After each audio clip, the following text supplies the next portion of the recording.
Edo.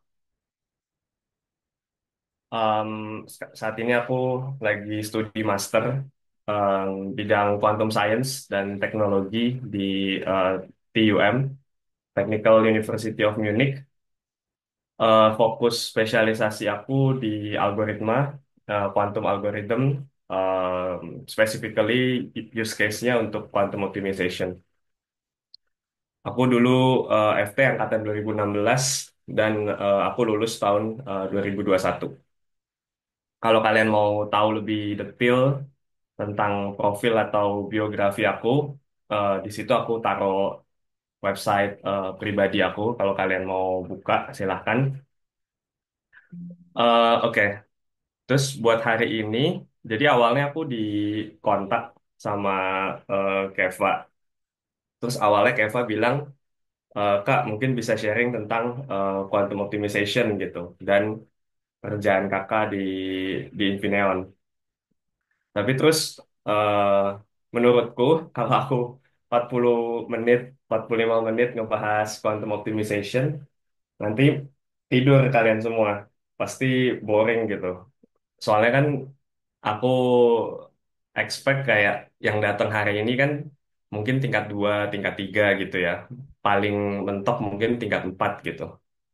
Jadi takutnya kalau aku terlalu ke materi juga, belum tentu kalian nyambung gitu dan takutnya malah jadi nggak guna waktunya. Jadi aku kemarin discuss sama Keva, akhirnya materi hari ini aku bakal singgung sedikit tentang quantum optimization, tapi bakal main fokus hari ini tuh bakal banyak tentang karir. Jadi aku bakal sharing tentang karir, em, program-program apa aja yang dulu sempat aku ikutin dan aku rekomendasikan gitu kalau kalian mungkin mau ikut juga kalau ada yang tertarik di bidang quantum computing dan seterusnya gitu. Jadi kita bakal lebih arahnya lebih ke career development hari ini. Nah, terus oke. Jadi segitu aja perkenalan dari aku. Dan kalau kalian nanti ada pertanyaan, sebenarnya nanti ada sesi tanya jawab kan ya di akhir. Tapi kalau pertanyaannya singkat gitu, bisa dijawab dengan singkat, langsung tanya juga nggak apa-apa.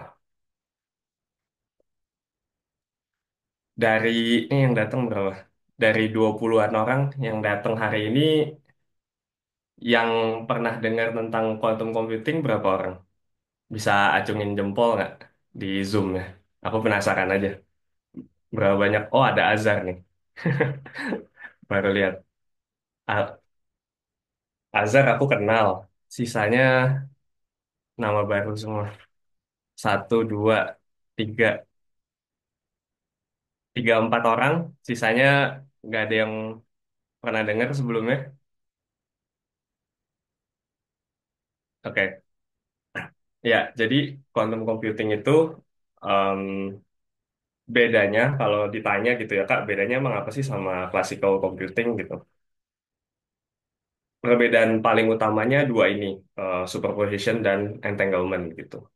Artinya apa? Jadi kalau di quantum computing, kalau komputer klasik kan em, terdiri dari bit ya.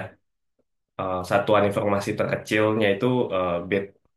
Dan kalau kalian udah ngambil sysdig, kita tahu kalau bit itu eh, flip-flop nilainya antara 0 dan 1.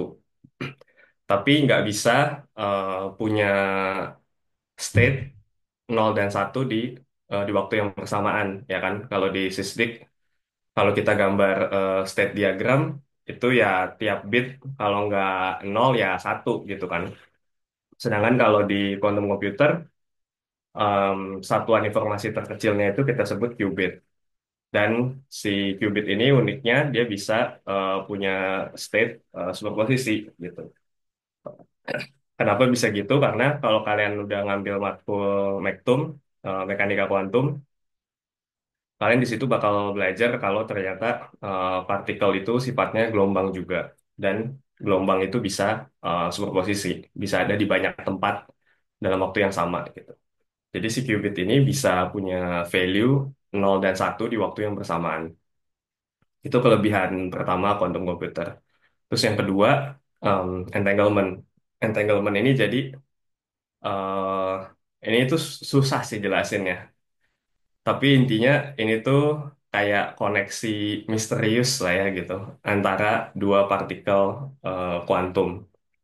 Jadi kalau dua partikel kuantum tuh terentangle, state partikel yang satu bergantung pada state partikel yang lain, gitu. Jadi kalau kita ukur salah satu qubitnya, qubit yang satu lagi yang nggak kita ukur sekalipun, state-nya bisa berubah gitu, tergantung pada hasil pengukuran eh, state qubit yang kita ukur. Sedangkan di komputer klasik ini nggak akan pernah terjadi ya, karena antar bit klasik itu nggak ada koneksi kayak gini. Terus em, emangnya itu buat apa sih Kak gitu? Sejauh ini em, kuantum komputer yang kita punya sekarang sih bisa dibilang belum useful gitu ya, karena kuantum komputer tuh susah bikinnya karena noise terus. Jadi bayangin eh, gimana caranya mengkontrol dan mengkontain sesuatu yang sekecil satu elektron gitu kan. Jangankan getaran gitu, kayak temperatur sedikit aja itu udah bisa bikin si elektronnya tuh excited gitu, bergetar. Jadi sulit banget bikin hardware quantum komputer itu. Jadi sekarang sih kalau ditanya quantum komputer yang sekarang ada tuh bisa buat apa? Jawabannya nggak ada. Karena bener emang belum bisa buat apa-apa gitu. Tapi in in teori gitu ya, dan harapan masa depannya seiring hardware itu semakin lama semakin baik, harapannya si quantum komputer ini salah satunya misalnya eh, bisa sangat berguna untuk menyelesaikan optimization problem misalnya. Nah, optimization problem ini aku visualisasikan dengan gambar yang pertama, misalnya pathfinding. Kalau kalian tahu traveling salesman problem, itu kan salah satu NP-hard problem ya. NP-hard problem itu permasalahan komputasi yang nggak bisa diselesain pakai komputer klasik atau butuh waktu eksponensial gitu. Jadi butuh waktu yang sangat lama. Ini suara aku kepelanan apa enggak, BTW? Takutnya atau pas-pas saja. Apa sih Kak? Oke, kalau terlalu pelan tolong dikabarin ya. Takutnya kepelanan suaraku. Nah, terus si quantum komputer ini in teori untuk beberapa kasus gitu ya, untuk beberapa problem itu harusnya bisa menyelesaikan yang tadinya NP-hard problem ini, exponential in time, itu bisa jadi polynomial in time gitu. Jadi visible untuk diselesaikan, nggak memakan waktu yang tak hingga gitu. Terus potensi kedua itu di chemical simulation. Jadi untuk simulasi chemistry. Em, aku sih selalu nyontohin ini ibarat kayak wind tunnel gitu ya. Jadi teman-teman di sini tahu wind tunnel itu apa nggak? Yang biasa dipakai aerospace engineer. Jadi kalau orang mau desain pesawat ya kan, itu kan dia bisa pakai software kan ya, software untuk mensimulasikan si badan pesawatnya, habis itu mensimulasikan airflow-nya, aliran udaranya, habis itu dengan rumus fluid dynamics disimulasikan gitu. Atau opsi keduanya, ya kan, kalau mau yang lebih realistik, lebih akurat, itu kadang eh, aerospace engineer itu juga suka pakai wind tunnel, ya kan? Wind tunnel itu jadi kayak suatu tunnel itu apa bahasa Indonesia ya? Kayak suatu eh, ruangan lah ya gitu, ruangan panjang yang em, kita hembusin, yang kita sengaja hembusin angin di dalamnya, ada airflow-nya. Habis itu kita bikin pesawat dengan size mini gitu ya, mini size. Habis gitu si model pesawatnya ini kita taruh di dalam si wind tunnelnya itu. Setelah itu airflow yang lewat di em, toy modelnya itu direkam dengan kamera atau sebagainya untuk kemudian dianalisis gitu. Nah, aku mengibaratkan quantum computer buat chemical simulation tuh mirip kayak si wind tunnel ini gitu. Jadi untuk simulasi kimia, eh, pertama kita bisa pakai komputer klasik, ya kan? Terus kita tulis semua rumus-rumus mekanika kuantum dan semua rumus-rumus chemical reaction yang kita tahu untuk simulate si chemical systemnya. Tapi itu kan expensive dan costly. Dan em, untuk size molekul yang besar, untuk chemical system yang kompleks, itu out of reach gitu. Nggak mungkin komputer tuh bisa count semuanya gitu. Makanya itu juga aerospace engineer tuh buat wind tunnel gitu. Karena nggak semua fluid dynamics itu bisa disimulate di komputer gitu. Karena komputer yang kita punya sekarang terbatas. Nah, chemical juga kayak gitu. Sedangkan si quantum computer ini ibaratnya kayak si wind tunnel tadi gitu. Dia tuh real system. Si wind tunnel itu kan juga real fluid dynamic system kan, bukan simulation gitu. Itu real physical system tapi terkontrol dan em, dikecilin gitu size-nya, scale-nya dikecilin dan dikontrol gitu. Jadinya kita bisa amati si physical system yang lebih terkontrol ini. Nah, quantum computer juga gitu. Dia tuh real karena dia terdiri dari atom, ya kan, dan kuantum partikel. Jadi dia seolah-olah kayak mensimulasikan. Dia bukan mensimulasikan, tapi dia bertindak seolah-olah seperti kayak si chemical system yang mau kita pelajari gitu. Jadinya eh, tapi lebih terkontrol gitu. Jadinya bisa kita amati dan outputnya itu bisa kita manfaatkan. Terus hal ketiga yang orang expect quantum computer ini mungkin useful gitu ya, itu di machine learning dan data science. Jadi karena quantum computer itu, karena qubit itu um, live in higher dimension daripada classical bit, jadi orang expect mungkin kita bisa manfaatin higher dimension ini untuk machine learning atau data processing. Terus yang terakhir itu enkripsi. Jadi untuk security.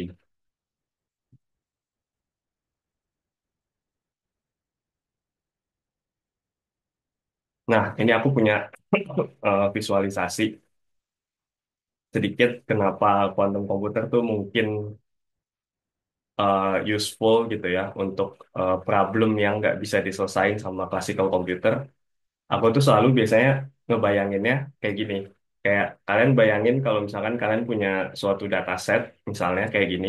Jadi kalian punya sejumlah titik data dan data ini kebagi ke dalam dua kelas. Misalnya yang satu kelas merah, yang satu kelas biru. Nah, kalau perspektif kalian itu cuma satu, ya kan, misalnya dari atas, dari plane XY, dataset ini kelihatan kayak susah banget di separate, ya kan? Kalau aku suruh kalian bikin suatu algoritma yang bisa nge-separate dua dataset ini berdasarkan kelasnya, ini susah banget, ya kan? Karena lihat datanya kayak nyaru gitu, nyampur banget. Tapi kalau kalian change in perspektif, kita ubah perspektif kita ngelihat data ini, oh ternyata di dimensi ketiga di sumbu Z ternyata datanya tuh sebenarnya kepisah gitu. Tapi kepisahnya tuh bukan di sumbu XY, melainkan di sumbu Z. Makanya begitu kita change perspektif, oh ternyata ini mah gampang banget ya kan. Kayak foto yang kedua kan gampang banget kalau kita mau bikin algoritma yang bisa misahin dua data itu. Udah kelihatan banget gitu. Plane separationnya di mana. Nah, kira-kira quantum computer tuh juga kayak gini gitu. Jadi kita mencoba menggunakan quantum computer untuk melihat dari perspektif yang lain. Yang harapannya dari perspektif lain ini ternyata banyak problem yang tadinya hard itu jadi easy gitu. Ini ada sedikit ilustrasi. Jadi kalau komputer klasik tuh ini nggak 100% akurat gitu ya secara matematik atau secara sains, tapi bagus lah buat ilustrasi menurutku. Jadi kalau komputer klasik tuh nyarinya satu-satu gitu. Misalkan disuruh nyari jalan keluar, cari mana paling optimal, jalur paling optimal, dia telusuri satu-satu. Sedangkan kalau quantum komputer, dia eh, menelusuri semua path yang ada sekaligus gitu. Jadinya dia bisa langsung dalam waktu yang sama em, nelusurin semua path yang possible, habis itu ketemu solusinya. Tapi ini nggak secara scientific ini nggak 100% akurat. Jadi ini buat illustration purpose saja.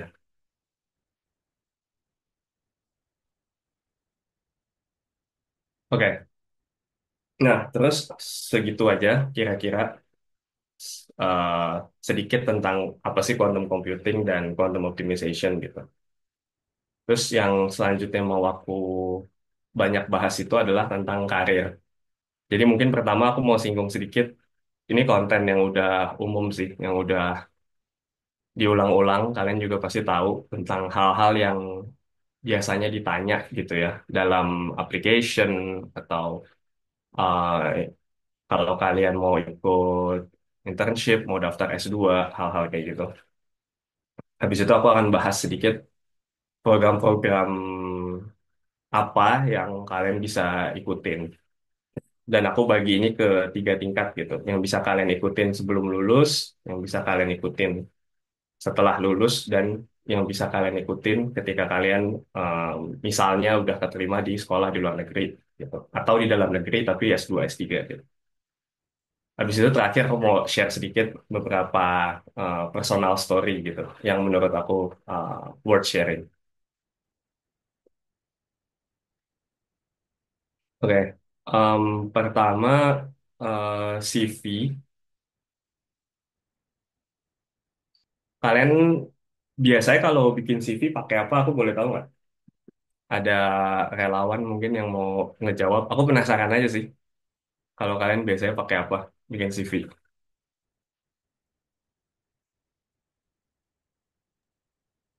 Kalau dari jadi kalau bikin CV langsung aja kita di doc. Kurang kedengeran kenapa? Kalau dari aku sendiri, kalau misal bikin CV itu kayak langsung di docs-nya gitu. Terus Mm-mm. kayak langsung tulis aja pengalaman yang relevan apa, terus kayak action keywords-nya apa aja gitu. Oke. Docs itu maksudnya jadi kayak pakai Word gitu atau Google Iya, Docs. iya. Dua-duanya sih, Kak. Oke, oke. Ya, jadi em, aku nanti di akhir abis ini mungkin aku mau kasih unjuk eh, tools yang aku pakai gitu ya buat bikin CV. Tapi yang penting dari bikin CV itu satu hal ini aja sih menurut aku, purposeful. Jadi kadang orang tuh suka bikin CV tuh satu, habis itu dipakai untuk apply ke segala hal gitu ya. Kayak apply S2, apply internship, apply KP, apply apapun, CV yang disubmit selalu itu gitu. Nah, kalau bisa jangan kayak gitu gitu. Jadi kalau bikin CV itu eh, bikin sesuai sama job yang kalian apply. Jadi kontennya disesuaikan. Kalau kalian apply ke job tentang ngoding misalnya, ya experience yang lebih kalian tonjolin, kalian spend lebih banyak space di CV-nya itu untuk hal-hal yang terkait ngoding misalnya. Terus keyword itu juga penting banget karena di zaman AI kayak gini bukan cuma aplikan yang pakai AI ya, tapi HR-nya juga pakai AI gitu. Jadi bukan cuma aplikannya doang yang pakai ChatGPT buat bikin esai atau buat bikin konten CV gitu. HR-nya juga sekarang ngecek CV itu udah nggak lagi pakai manual gitu. HR-nya juga kadang sekarang masukin CV kalian ke software AI, terus AI-nya yang ngerangkumin gitu tentang kalian. Sebenarnya kalian tuh siapa, experience-nya apa gitu-gitu. Mereka udah nggak lagi baca sendiri. Jadi naruh keyword di CV itu juga sekarang penting banget. supaya kalau kalian masuk ke AI, at least AI-nya itu nangkep gitu keywordnya. Nah, biasanya keyword yang penting itu ada di job description, di tempat kalian apply gitu, S2 atau internship atau apapun. Biasanya di situ kan dimention kan, kayak experience yang dicari itu apa, tools yang dibutuhin itu apa. Ehm, nah, terus kalau bisa, seiring kalian berkarir itu, kalian semakin punya suatu sistem untuk bikin CV yang fix gitu, apapun itu. Tadi ada yang nyebut Zamroni ya. Zamroni nyebut pakai Google Docs atau pakai Word itu nggak masalah. Yang penting konsisten. Baik, tidak masalah jika menggunakan dokumen atau Word. Keduanya merupakan opsi efektif untuk membuat dan mengedit resume. Google Perbedaan. Eh, yang penting konsisten. Jadi kayak supaya kalau kalian next time itu mau upgrade CV-nya itu nggak ribet gitu. Jadi jangan tiap bikin CV restart lagi dari awal gitu. Kalau bisa sistemnya udah konsisten itu terus supaya tiap ada tambahan apa ya itu bisa cepet gitu. Yang aku biasanya pakai, aku mau nunjukin singkat aja. Aku biasanya pakai ini Overleaf. Jadi ini latex. Ini kalian bisa cari di internet banyak banyak template-template yang udah siap pakainya. Aku suka pakai latex karena dia formattingnya fix gitu kan. Jadi kalau kayak Word kan atau Docs kadang tuh formattingnya suka eh, jam gitu ya, suka lompat kayak kita edit sedikit di sini, tahu-tahu bawahnya lompat jauh gitu. Kadang kan suka kayak gitu. Kalau latex kan formattingnya lebih fix dan kalau di latex itu juga enaknya kita bisa bikin page gitu. Jadi misalkan bagian education, aku bisa bikin page education yang aku tailor untuk daftar S2 atau page education yang aku khususin buat kalau aku daftar internship gitu misalnya.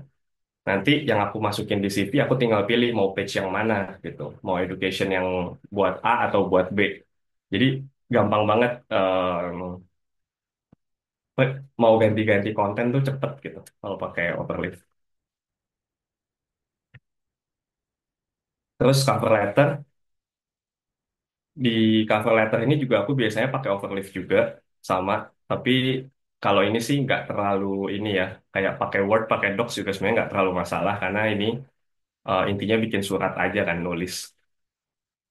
Nah, satu yang aku lihat ya, menurutku tuh justru orang Indonesia tuh potensial, pinter-pinter, kalian semua tuh punya skill, punya experience. Cuman lucunya tuh orang Indonesia tuh kita tuh terlalu malu kayaknya ya. Jadi kadang kalau misalkan aku ngobrol sama teman-teman di sini yang pernah dapat intern di mana gitu ya, aku tanya ke mereka, emang pengalaman kamu sebelumnya apa gitu bisa keterima. Ternyata jawaban mereka tuh, aku expect jawaban mereka kan eh, top banget gitu ya. Kayak, oh pernah KP di tempat ini gitu, atau apa gitu, pernah internship di tempat ini yang sangat kompetitif gitu. Ternyata enggak, kayak mereka simply kayak jawab, oh dulu saya pernah bantuin di lab dosen saya 3 bulan gitu waktu summer gitu. Udah, ternyata kayak pengalamannya cuma itu doang, tapi bedanya tuh kalau bule ya, mereka tuh pede gitu. Jadi dengan pengalaman yang setanda kutip ece-ece itu aja, mereka tuh udah bangga dan bisa menulis cerita tentang itu dengan bagus gitu. Sedangkan kalau kita padahal kayak banyak kan mahasiswa yang udah KP di sana sini, udah pengalamannya banyak, tapi kayak tetap merasa ah itu mah bukan apa-apa gitu. Padahal sebenarnya itu tuh udah jauh lebih dari cukup. Jadi aku mau ajak teman-teman buat lebih pede. Jangan jangan terlalu merendahkan diri sendiri gitu.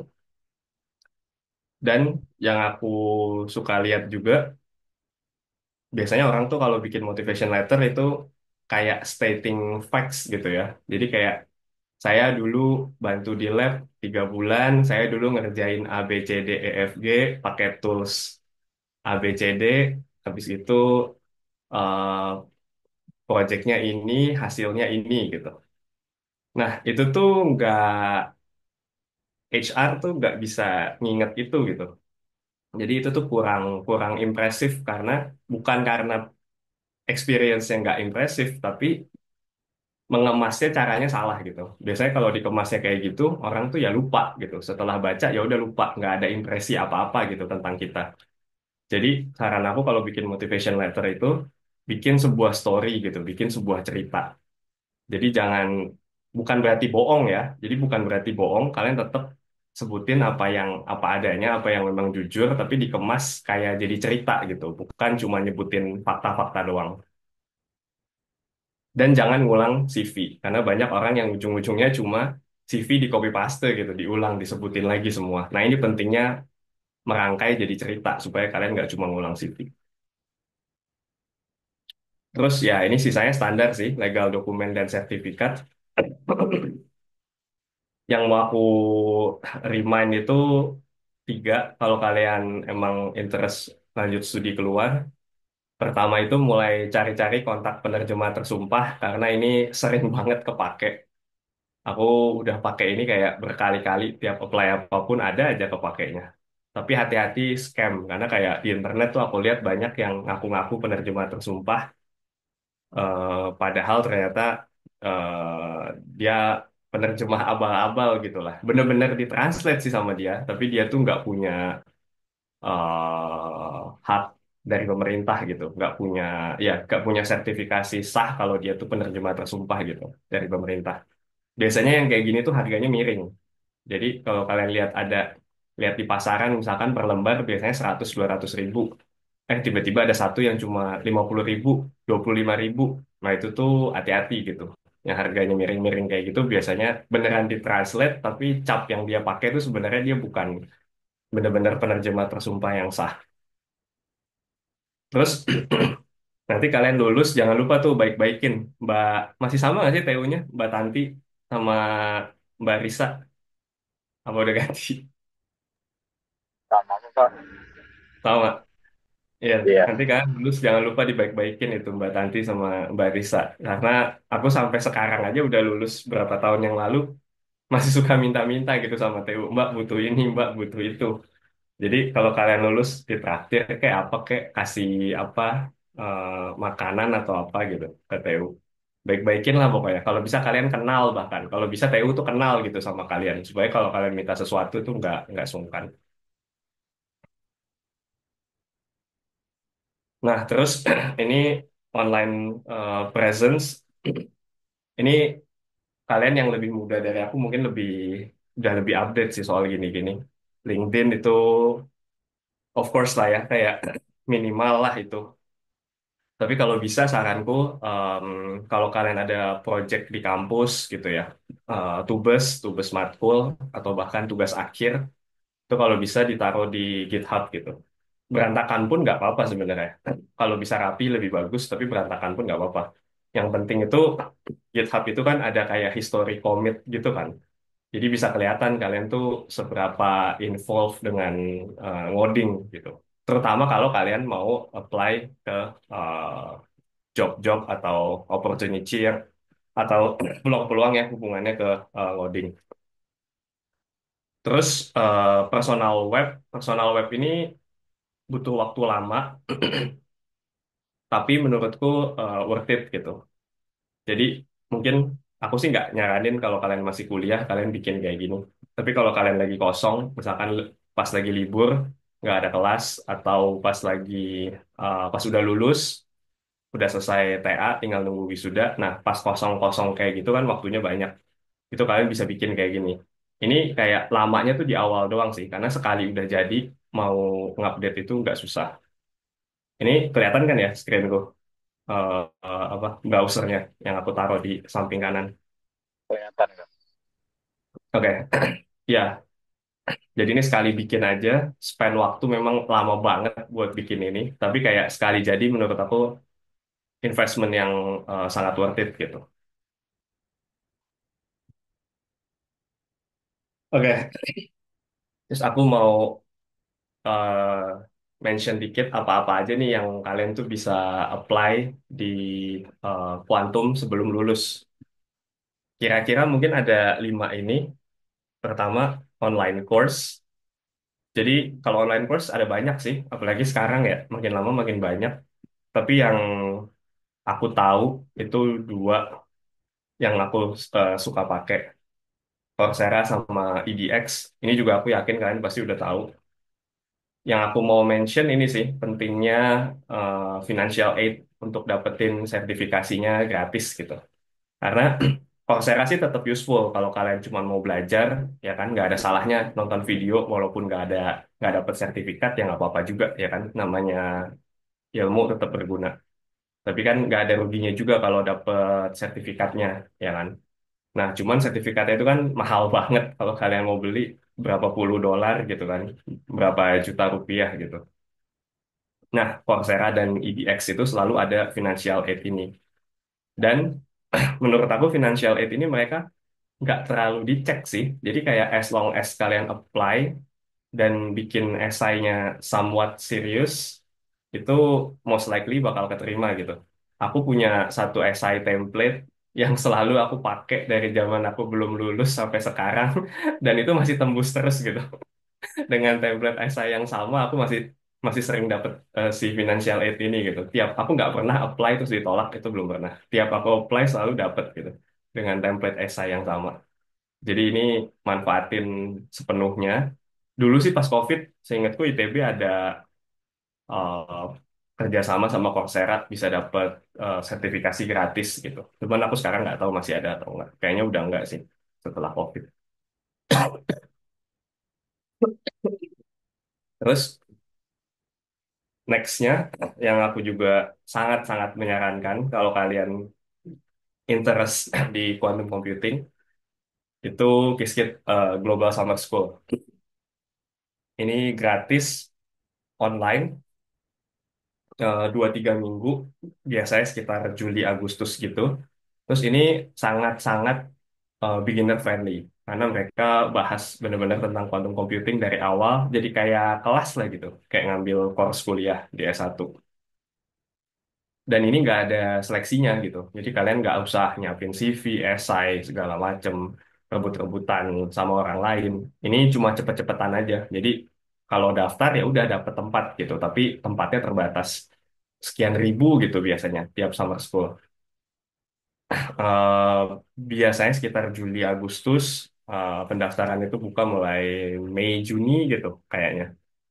Nah ini bagus banget, sangat recommended, dan kalian tuh bisa ngelihat pas summer school-nya juga. Jadi semua ada di YouTube. Jadi kalau kalian buka YouTube, kalian cari Qiskit Global Summer School, itu semuanya keluar semua videonya. Dari tahun 2020 yang pertama, terus 2021, 2022, 2023, 2024, itu videonya available semua di YouTube, tinggal ditonton. Terus summer school dari kampus, ini juga kadang suka ada. Ini kadang-kadang online, kadang-kadang offline gitu. Kayak misalkan summer summer school dari TUM sama LMU misalnya, atau summer school dari UCL, ini di Inggris. Ini dulu pas COVID online, sekarang aku nggak tahu sih, dia masih online atau udah offline. Biasanya summer school ini ya mirip-mirip juga kayak si Kiskit summer school tadi. Kayak kalian seminggu 2 minggu belajar basic-basic quantum computing. Dan biasanya ini seleksinya nggak terlalu kompetitif gitu. Jadinya ini cocok untuk beginner. Terus beberapa internship yang aku mau mention. Jadi eh, yang tadi summer school, sekarang internship. Kalau internship ya bentuknya project gitu ya, bukan bukan kayak ngambil kelas. Yang pertama itu yang kalian bisa coba itu Google Summer of Code. Google Summer of Code ini programnya Google tiap tahun, tiap summer, remote. Jadi ini bisa dikerjain online. Dan ini intinya sih kontribusi ke open source organizations.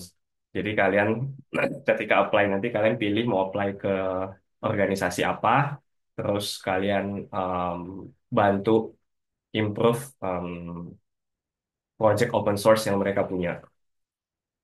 Ini sekitar 12 minggu dan dibayar gitu. Jadi ini menurut aku oke banget karena ini remote kan.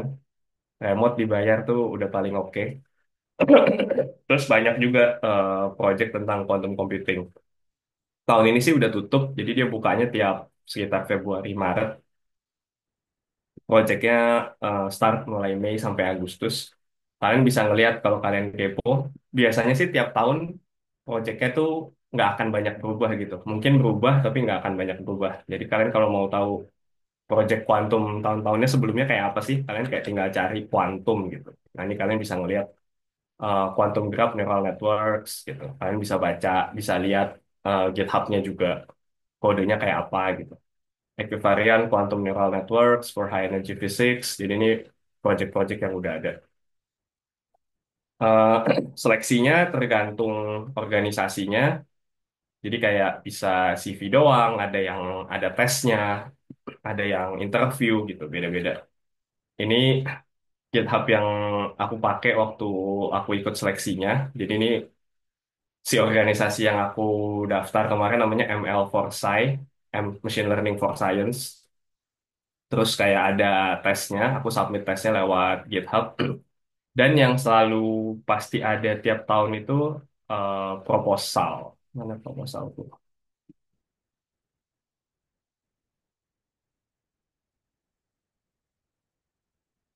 Um,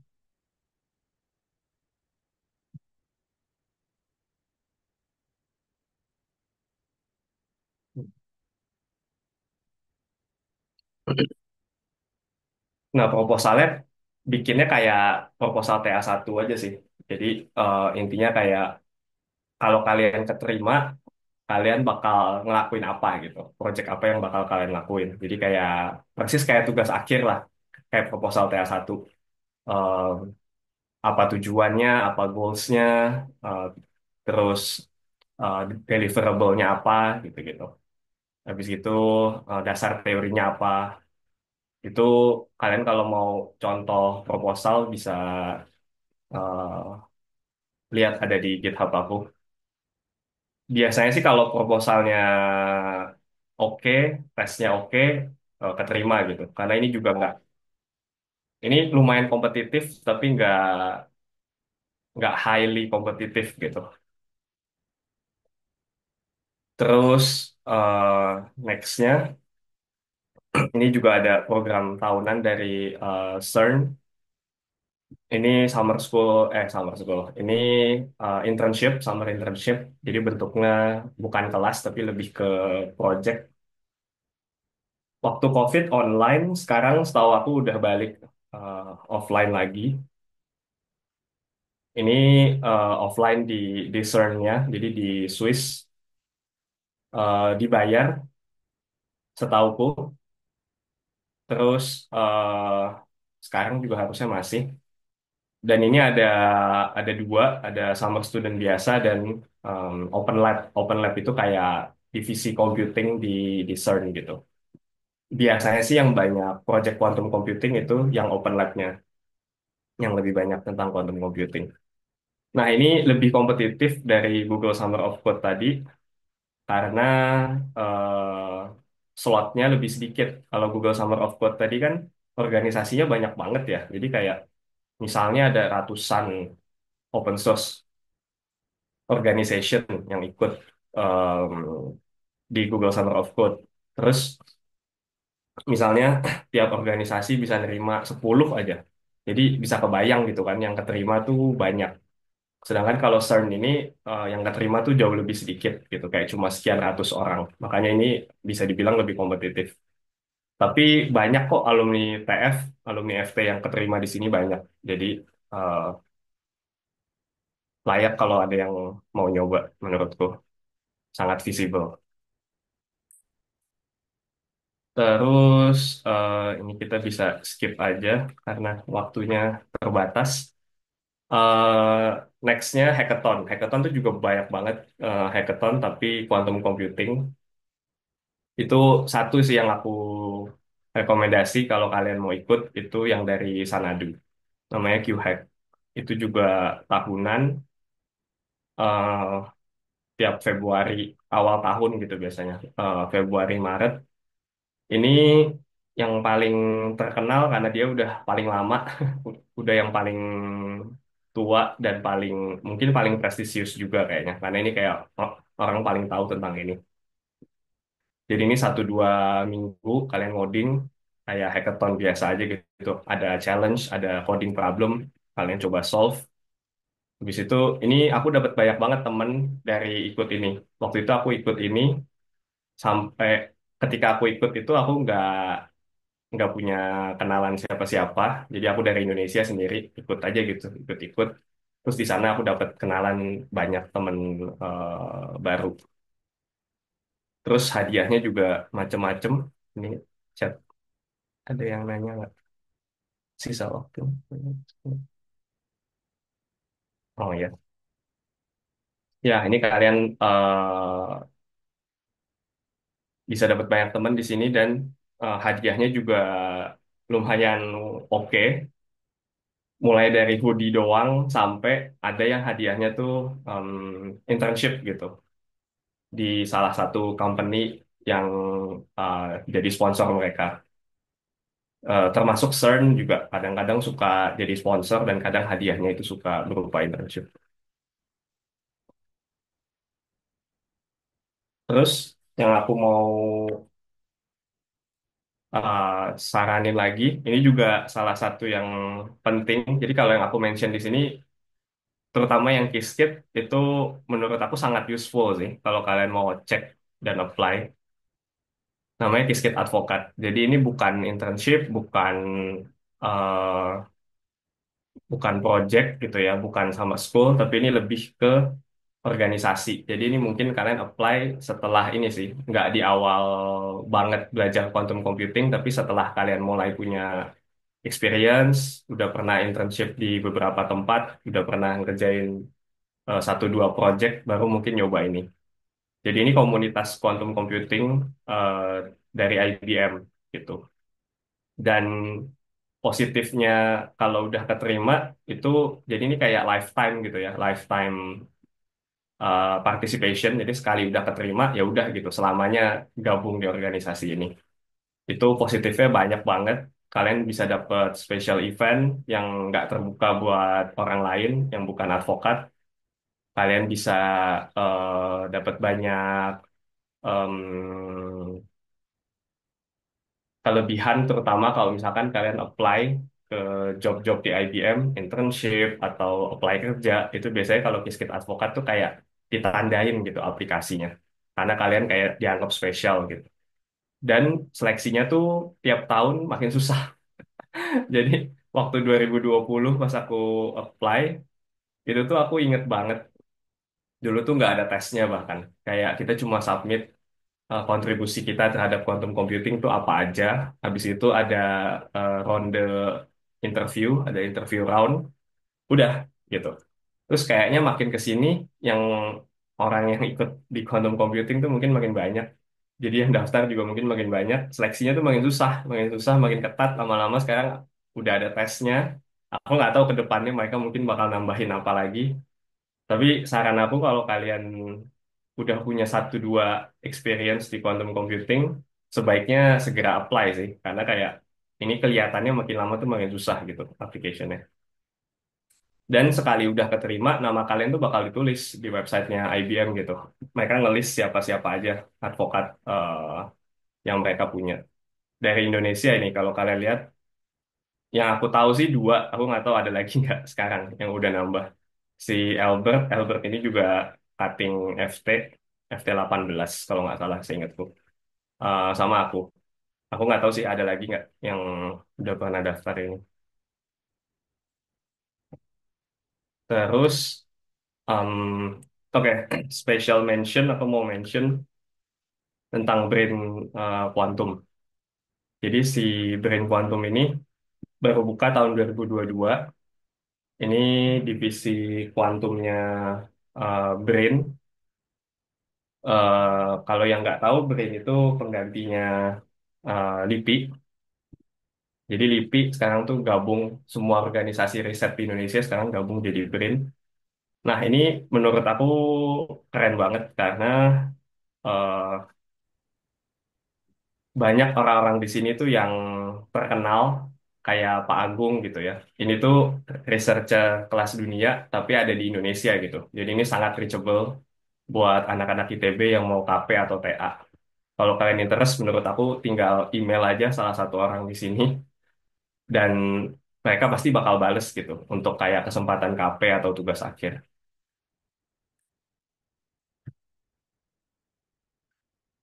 Terus kalau setelah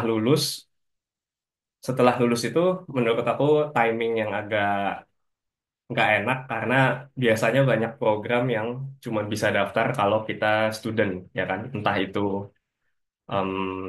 undergraduate S1 atau S2, S3, tapi biasanya harus punya student status.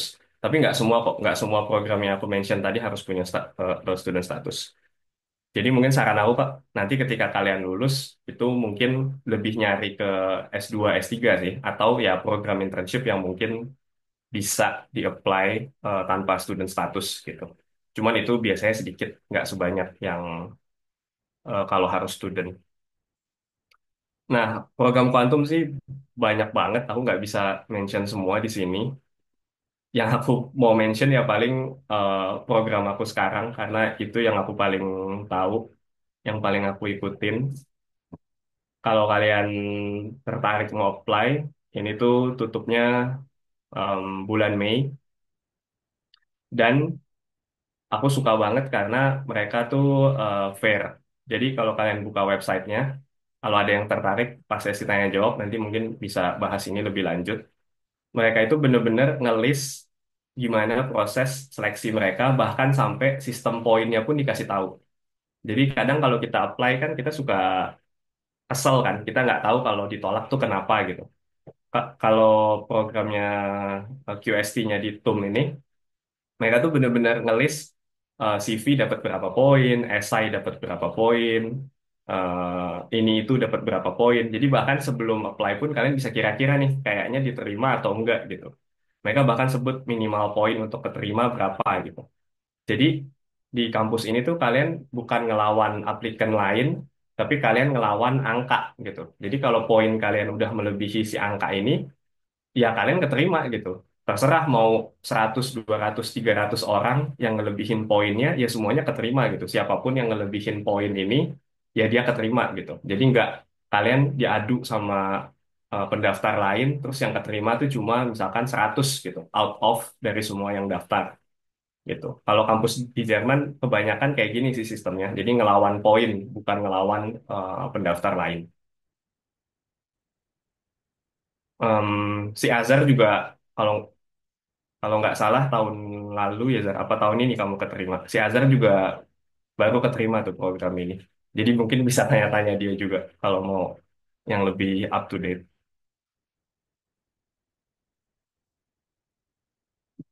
eh Sisa waktu. Iya tahun ini. Iya si Azhar baru keterima tahun ini. Terus ini juga nggak minta recommendation letter, tapi yang lucunya kalau sekolah di Jerman tuh nggak minta recommendation letter, tapi malah minta modul katalog.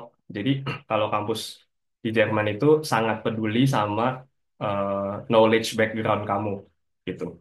Nah ini penting banget menurut aku untuk dicek karena kalau kalian mau S2 ke Jerman, apapun itu, nggak cuma di kuantum gitu ya, mau electrical engineering atau mungkin um, engineering physics lagi, itu biasanya mereka mentingin banget si modul katalog ini. Jadi mereka ketika kalian mau daftar itu mereka bakal punya list modul-modul apa yang mereka expect kalian tuh udah ambil di S1 gitu. Dan ini poinnya tinggi banget. Jadi semakin banyak modul yang mereka minta kalian udah ambil di S1, semakin tinggi poin di sini yang bakal kalian dapat. Kayak misalkan QST aja nih, em, maksimal 120. Terus kalian bisa lihat em,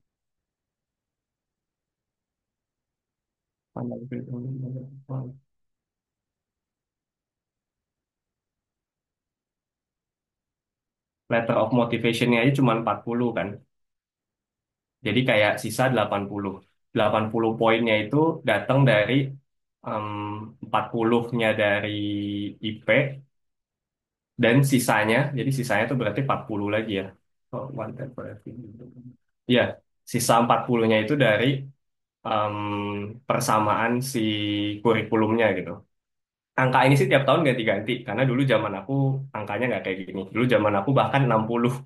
Aku ingat dari 120, 50%-nya itu 60 poin datangnya cuma dari persamaan matkul gitu. Jadi kalau persamaan matkul matkul yang kalian ambil di S1 tuh 100% match, cuma dari itu aja itu udah 60 poin, udah ngantongin separuh. Ini berguna banget buat dilihat sebelum kalian lulus, supaya kalau ternyata ada matkul yang kalian tuh belum punya, kalian masih sempat untuk ngambil gitu. Misalkan ternyata dia butuh matkul Mektum, tapi Mektum mah di FT wajib ya. Misalkan ternyata mereka butuh matkul termodinamika statistik misalnya, kan itu matkul pilihan. Terus kalian belum ngambil, oh ya udah berarti kan masih ada semester untuk ngambil, ya kan? Karena yang penting itu pas gitu. Jadi kayak nggak masalah mau nilainya A, B, C, D, D nggak lulus ya. Mau nilainya A, B, C, asalkan lulus ya udah gitu. Udah dianggap sama, berarti kalian udah pas modul yang sama dan dapat poinnya. Ya ini kalau mau ngobrol lebih jauh nanti mungkin pas sesi tanya jawab atau bisa tanya-tanya Azhar. Nah terus kalau udah lulus, udah keterima di luar gitu misalnya, eh, menurutku baru mungkin bisa coba-coba apply ke internship yang jauh lebih kompetitif gitu. Kayak IBM atau IBM yang di US atau Nvidia yang sekarang lagi top banget. Itu mereka biasanya punya summer internship yang topiknya kuantum. Nah, ini agak susah karena biasanya saingannya tuh sama anak yang udah master dan yang udah pada PhD gitu. Jadi ini lebih sulit. Dan kalau di luar negeri itu em, umum banget orang itu kuliah sambil kerja gitu. Kalau di Indonesia kan jarang ya yang kayak gitu, hampir nggak ada. Kalau di sini, di Jerman, di Eropa, di Amerika itu kayak udah biasa yang namanya orang tuh ya kuliah sambil kerja gitu. Entah kerja jadi asisten di lab atau asisten dosen atau di startup di perusahaan. Istilahnya working student gitu kalau di Jerman. Nah itu em, kayak gitu gampang banget dapet di sini karena di Eropa itu penduduknya sedikit. Jadi em, mereka sangat-sangat butuh tenaga kerja. Jadi untuk apply hal-hal kayak gini itu di luar negeri biasanya nggak terlalu sulit. Ketika kalian udah keterima gitu ya, ketika kalian udah student. Mungkin segitu dulu yang aku mau share. Pas waktunya udah habis 5 menit ya, 8:15. Kalau kalian ada yang mau ditanya spesifik di program tertentu mungkin atau apapun, silahkan ditanyakan. Oke, terima kasih banyak Kak atas materinya.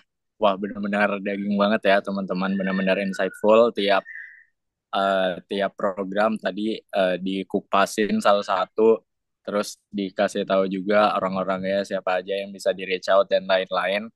Oke, mungkin seperti yang aku bilang di awal ya, setelah sesi materi kita bakal buka sesi Q&A yang mana di sini kita bakal buka dua jalur. Yang pertama teman-teman bisa langsung raise hand dan yang kedua teman-teman bisa langsung tanyakan lewat Slido.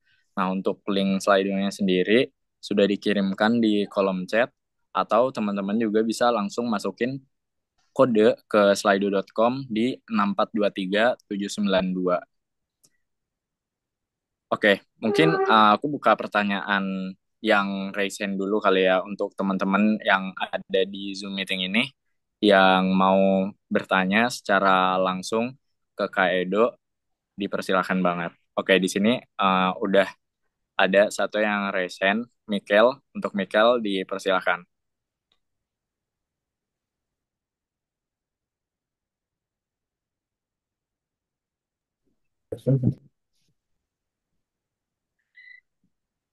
Oke, oke, kedengeran nggak? Aman, Kedengeran. Mikel. Kenalin, nama aku Mikel. Mm-mm. dari Advanova NIM-nya 13323 Aku mau nanya nih, nanti Mm-mm. di dunia kerja nanti bakal ada ini nggak? Bakal ada job opportunity kayak quantum gitu, kayak Mektum, quantum komputer, sama juga itulah, sama juga yang kuantum-kuantuman gitulah, yang prinsipnya kuantum.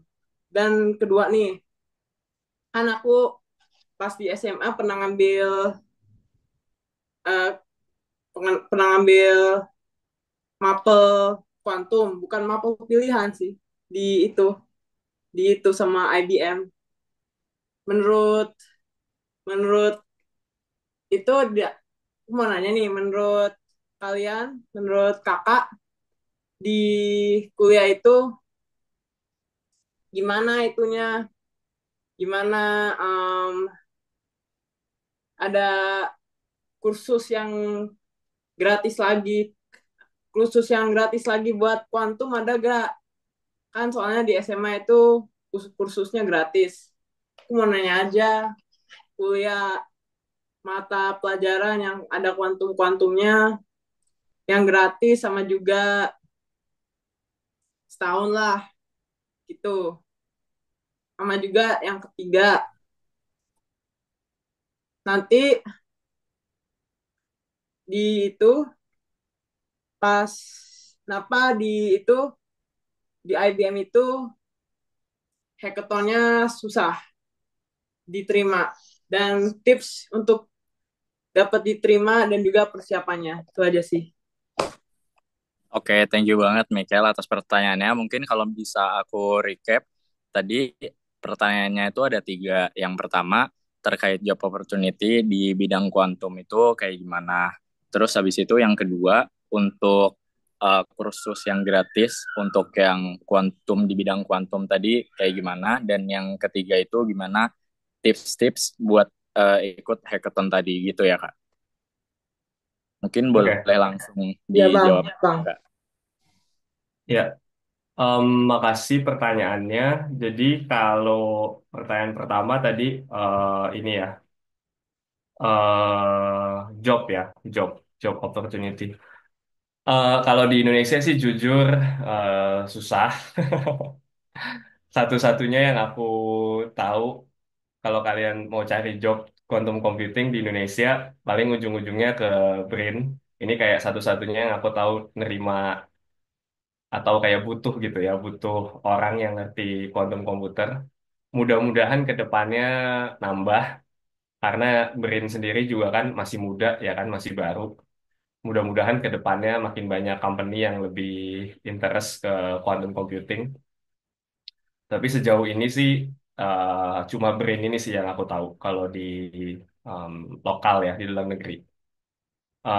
Karena Indonesia kan juga AI machine learning juga itu padahal udah barang lama ya kan, tapi kayak di Indonesia juga sekarang baru-baru ini gitu, itu tuh jadi topik dan perusahaan tuh banyak nyari machine learning engineer, data scientist, itu kayak baru-baru sekarang ini kan 3-4 tahun terakhir gitu. Jadi kalau AI machine learning aja baru, quantum computing kayak masih agak lebih jauh sih kalau di Indonesia. Tapi kalau di luar itu banyak gitu. Karena kalau di luar negeri itu eh, governmentnya sendiri aja punya dana hibah gitu. Jadi mereka ngebudget eh, si pemerintah, nggak cuman private company tapi governmentnya juga ngebudget untuk riset di quantum computing. Jadi dananya banyak kalau di luar negeri. Dan job opening itu kan depends on money kan. Jadi kalau dana hibahnya banyak, budgetnya tinggi, ya biasanya job openingnya juga bakal banyak. Itu kalau buat pertanyaan pertama yang tentang karir tadi. Terus kedua, apa tadi, course gratis ya. Course Iya. gratis em, itu sih banyak banget kalau kalian googling kayak free online course quantum computing itu banyak banget, dan aku yakin katalognya nambah terus tiap tahun karena ada aja orang yang bikin terus gitu tiap tahun. Company yang tadinya nggak bikin jadi bikin juga, kampus yang tadinya nggak bikin jadi bikin juga. Itu tiap tahun nambah terus, tapi yang aku tahu dan aku pernah pakai itu beberapa yang aku mention tadi sih. Kayak si Qiskit itu kayak library-nya menurut aku bagus banget Qiskit ini. Dan ini free kan karena ada di YouTube. Terus Coursera juga banyak. Coursera sama EDX juga banyak punya course quantum computing. Itu tinggal kalau kalian cari quantum computing gitu di Coursera itu juga banyak keluar.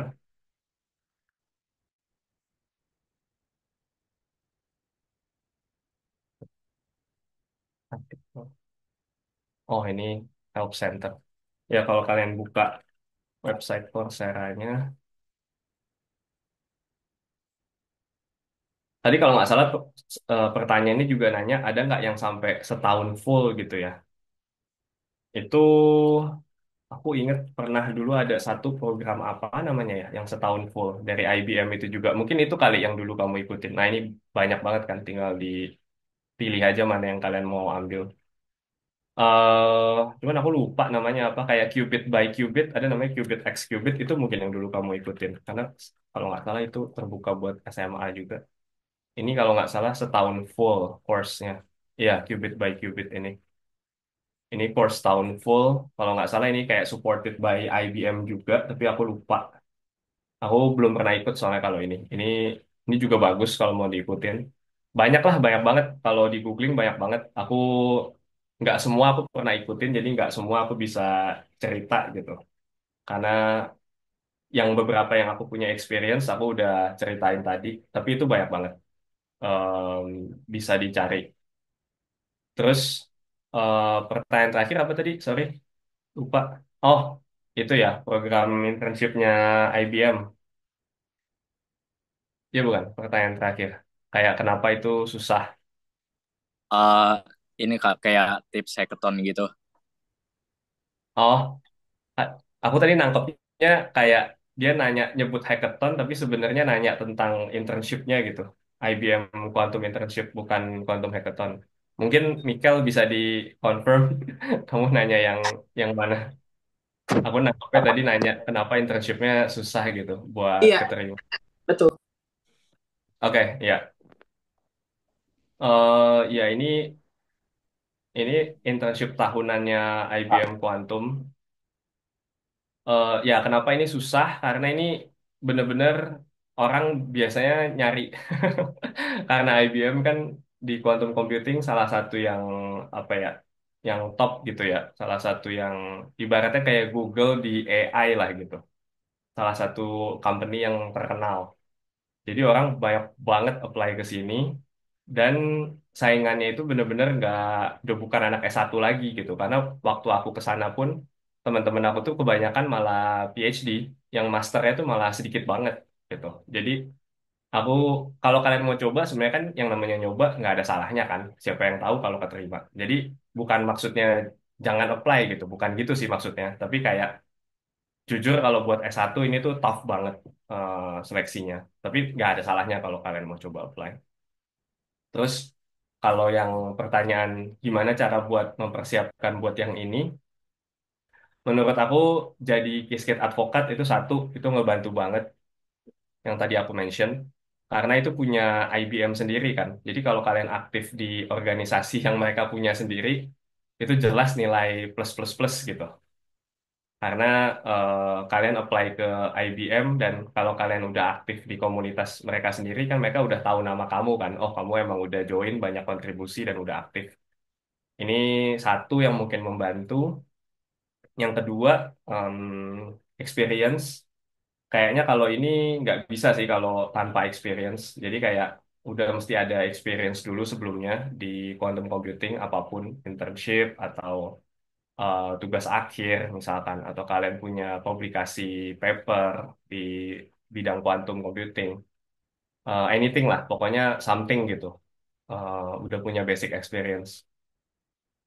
Dan menurutku eh, sekolah lanjut itu ngebantu sih. Maksudnya S2, S3 gitu misalnya. Kalau kalian udah master atau PhD student, entah di Indonesia atau di luar negeri, menurutku itu juga ngebantu. Karena at least itu kayak leveling the playing field gitu dengan aplikan lain yang udah pada master dan PhD. Dan mereka tuh buka banyak banget bidang. Saranku eh, bisa juga apply hal-hal yang nggak terlalu technical gitu ya. Kayak kalau software developer atau sorry bukan software developer. Kalau kayak research mana ya research biasanya ada. Nah ini quantum computing theory research scientist intern. Ini dari judulnya aja udah serem banget. Ini nih saingannya nih pasti PhD PhD yang papernya segudang ini, yang papernya 10, papernya 15. Jadi mungkin untuk meningkatkan chance bisa juga kalau kalian baru lulusan S1 misalnya. Mungkin apply yang kayak software developer ya kan. Ini kan nggak terlalu hardcore research ya kan. Jadi kayak master kayak bachelor kayak PhD kayak semua bisa gitu kan karena ini kan ngoding bukan bukan riset gitu. Terus mungkin bisa juga algorithm engineer juga mungkin masih bisa. Design and marketing aja ada gitu. Kalau kalian mungkin passionnya di graphic design. Terus business transformation and data scientist itu juga masih mungkin, ya kan?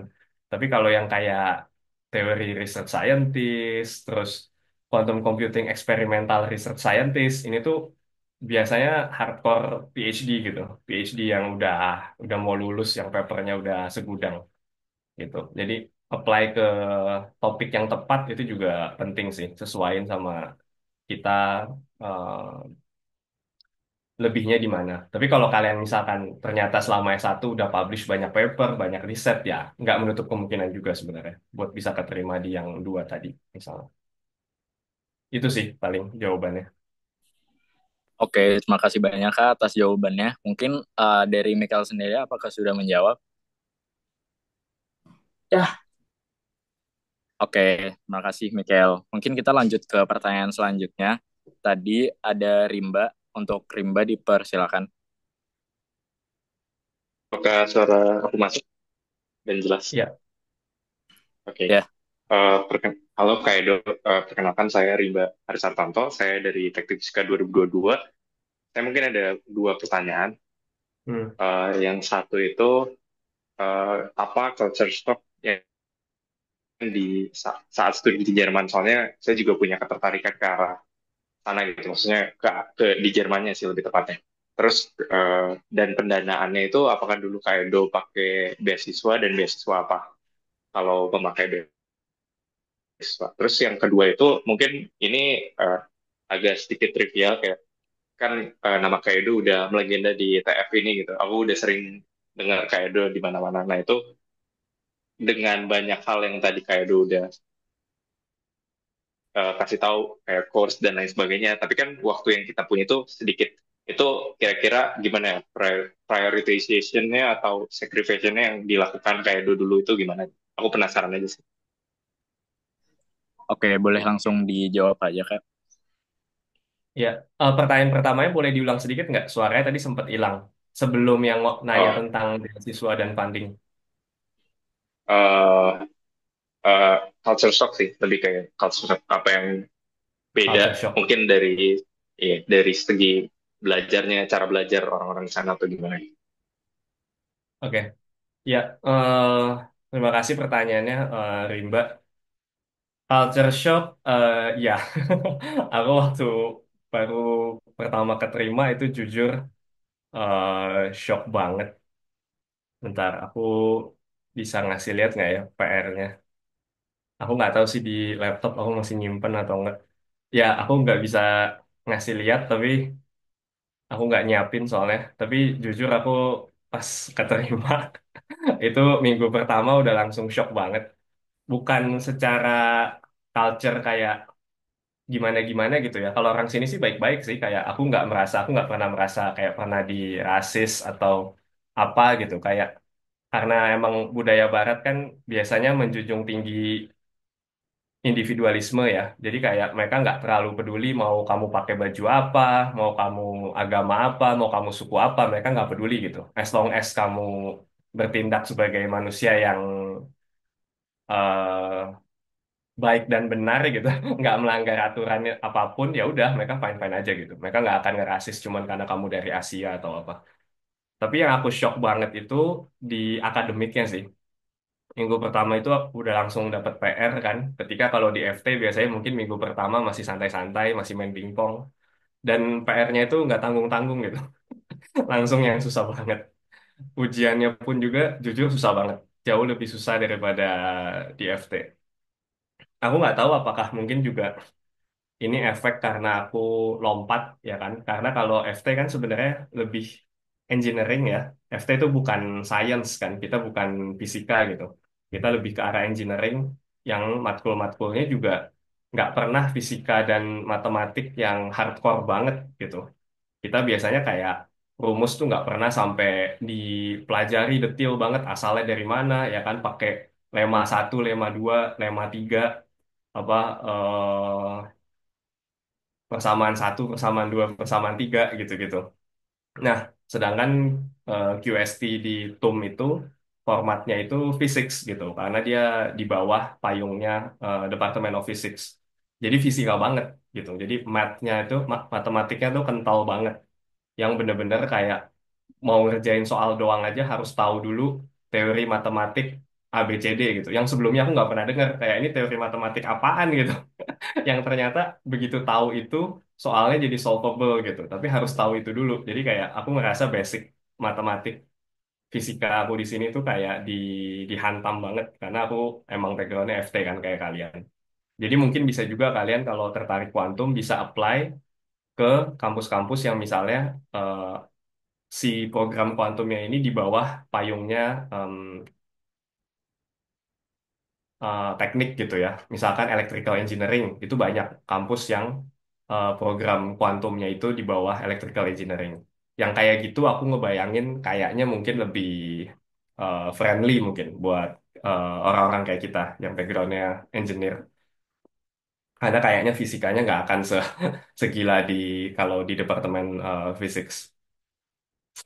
Terus kalau soal dana, aku nggak apply LPDP sama sekali eh, waktu aku keterima karena LPDP itu kan aturannya juga ganti-ganti terus ya. Dulu zaman aku waktu 2021 2022 itu masih sama, masih harus pulang ya kan. Terus belakangan ini aku dengar-dengar katanya udah nggak usah pulang gitu ya. Tapi kan ya itu ganti-ganti terus kan, tergantung mood-moodnya pemerintah gitu. Nanti tiba-tiba disuruh pulang, nanti kadang-kadang nggak usah pulang nggak apa-apa, nanti disuruh ini, disuruh itu. Dan karena orientasi aku waktu itu aku mau kerja di luar dan aku pengen balik, aku bakal balik ke Indonesia karena aku pengen bikin em, perusahaan aku sendiri. Tapi itu long in the future gitu. Jadi kayak aku mau cari modal dan cari pengalaman dulu di luar. Dan itu nggak sejalan lah dengan LPDP gitu. Karena biasanya kalau LPDP kan dari mulai start pendaftarannya aja kalian udah harus bikin timeline dan di dalam timeline itu kayak kalian pulang itu adalah part of the program gitu kan. Jadi kayak biasanya orientasi orang yang pakai LPDP itu kuliah di sini beberapa tahun, mungkin kerja setahun 2 tahun doang, habis itu pulang gitu. Dan itu agak kurang cocok buat quantum science karena di Indo sendiri ya itu tadi kan lapangan pekerjaan ya paling di BRIN doang gitu, belum belum banyak lapangan pekerjaannya juga. Jadi kayak menurut aku malah sayang kalau misalkan aku setelah lulus abis itu langsung pulang misalnya kalau pakai LPDP. Jadi aku mutusin untuk nggak apply. Nah, untungnya itu kampus di Jerman itu gratis gitu. Sekarang udah mulai ada yang bayar karena gara-gara perang Rusia Ukraine itu, Ukraina Rusia, negara Eropa banyak yang lagi down ekonominya. Jadi kampus juga banyak yang sekarang mulai bayar. Tapi masih banyak juga yang gratis gitu.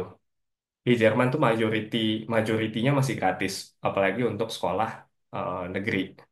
Untuk sekolah kalau swasta sih bayar, tapi kalau government owned kayak TUM, LMU itu TUM sih sekarang udah bayar ya, LMU masih gratis. Nah, tapi QST, program QST-nya di TUM, jadi program yang aku ikutin sekarang, itu tuh masih gratis. Jadi itu juga balik lagi tergantung programnya gitu. Kalian bisa, kalau misalkan kalian tertarik, misalkan di TUM, itu kalian bisa cek jurusannya ada apa aja, dan kalian kayak bisa lihat mana yang gratis, mana yang bisa bayar gitu. Mana yang masih gratis, mana yang jadi sekarang udah bayar. UST itu salah satu yang masih gratis. Jadi kayak si Azhar tuh yang baru keterima, dia masih gratis itu. Nggak bayar tuition sama sekali. Kalau untuk cover biaya hidup, pakai eh, kerja, sambil kerja gitu, part-time job. Dan part-time job di sini juga enak gitu. Kalau anak S1 sih yang belum bergelar, kalau di Jerman biasa part-time jobnya masih yang agak kasar. Jadi kayak mungkin serving di restoran gitu. Atau nyuci piring di restoran gitu.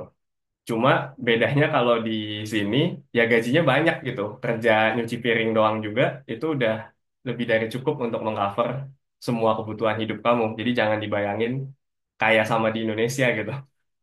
Beda banget karena kan kalau di sini kan pekerja tuh dilindungi gitu ya, dilindungi banyak aturan, banyak hukum, jadi nggak bisa nyuci piring seharian cuma dikasih 100.000 gitu nggak bisa, karena di sini minimum wages-nya aja per jam itu $12, 12 koma sekian euro, bukan dolar, sorry. Jadi dari cuman kerja kayak gitu aja, anak-anak S1 tuh di sini juga banyak yang self funding gitu, pakai kerja itu untuk nge-cover living cost karena tuitionnya gratis kan tadi, tuition fee-nya. Sedangkan kalau udah lulus S1, apalagi anak-anak S2, S3 di sini mah enak banget kerjanya karena kita kerjanya udah bukan lagi serving restoran gitu. Soalnya kan kita udah punya degree kan, udah punya gelar dari ITB di Indonesia.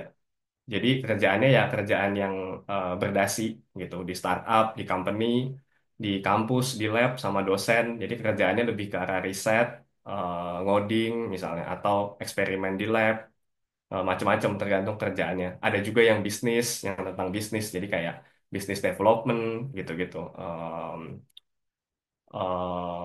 Jadi kayak kalian ngebantu bisnis perusahaannya, itu juga ada teman aku yang kayak gitu. Jadi dia misalkan keliling ikut conference menjadi perwakilan perusahaannya gitu untuk presentasi segala macam. Nah itu bayarannya lebih gede lagi daripada yang cuma sekedar serving di restoran tadi gitu kayak anak-anak yang biasanya masih S1. Dan itu udah bukan lebih dari cukup lagi, sisanya sampai tumpah-tumpah gitu. Bahkan kayak gaji part-time di sini itu lebih gede gajinya daripada kalau kalian full-time di Indonesia. Jadi menurutku worth it banget gitu. Kalau kalian udah dapet, terlepas kalian dapet beasiswa atau enggak, itu saran aku gas aja sih. Kalau kalian punya tabungan paling enggak beberapa lah gitu ya untuk buffer just in case kalian nyampe nggak langsung dapat kerja ya kan. Tapi doable banget gitu buat nyari kerja. Apalagi kalau experience kalian sebelumnya banyak gitu. Kalau tuition fee-nya bayar sih mungkin agak berat ya, karena biasanya yang mahal itu di tuition fee-nya gitu. Kalau itu mungkin agak berat, itu mungkin butuh tabungan yang udah lebih settle gitu, yang udah lebih banyak untuk nanggung si tuition fee-nya. Tapi di Jerman tuh masih banyak banget yang gratis. Terus pertanyaan kedua itu ya, apa tadi tentang waktu ya, membagi waktu.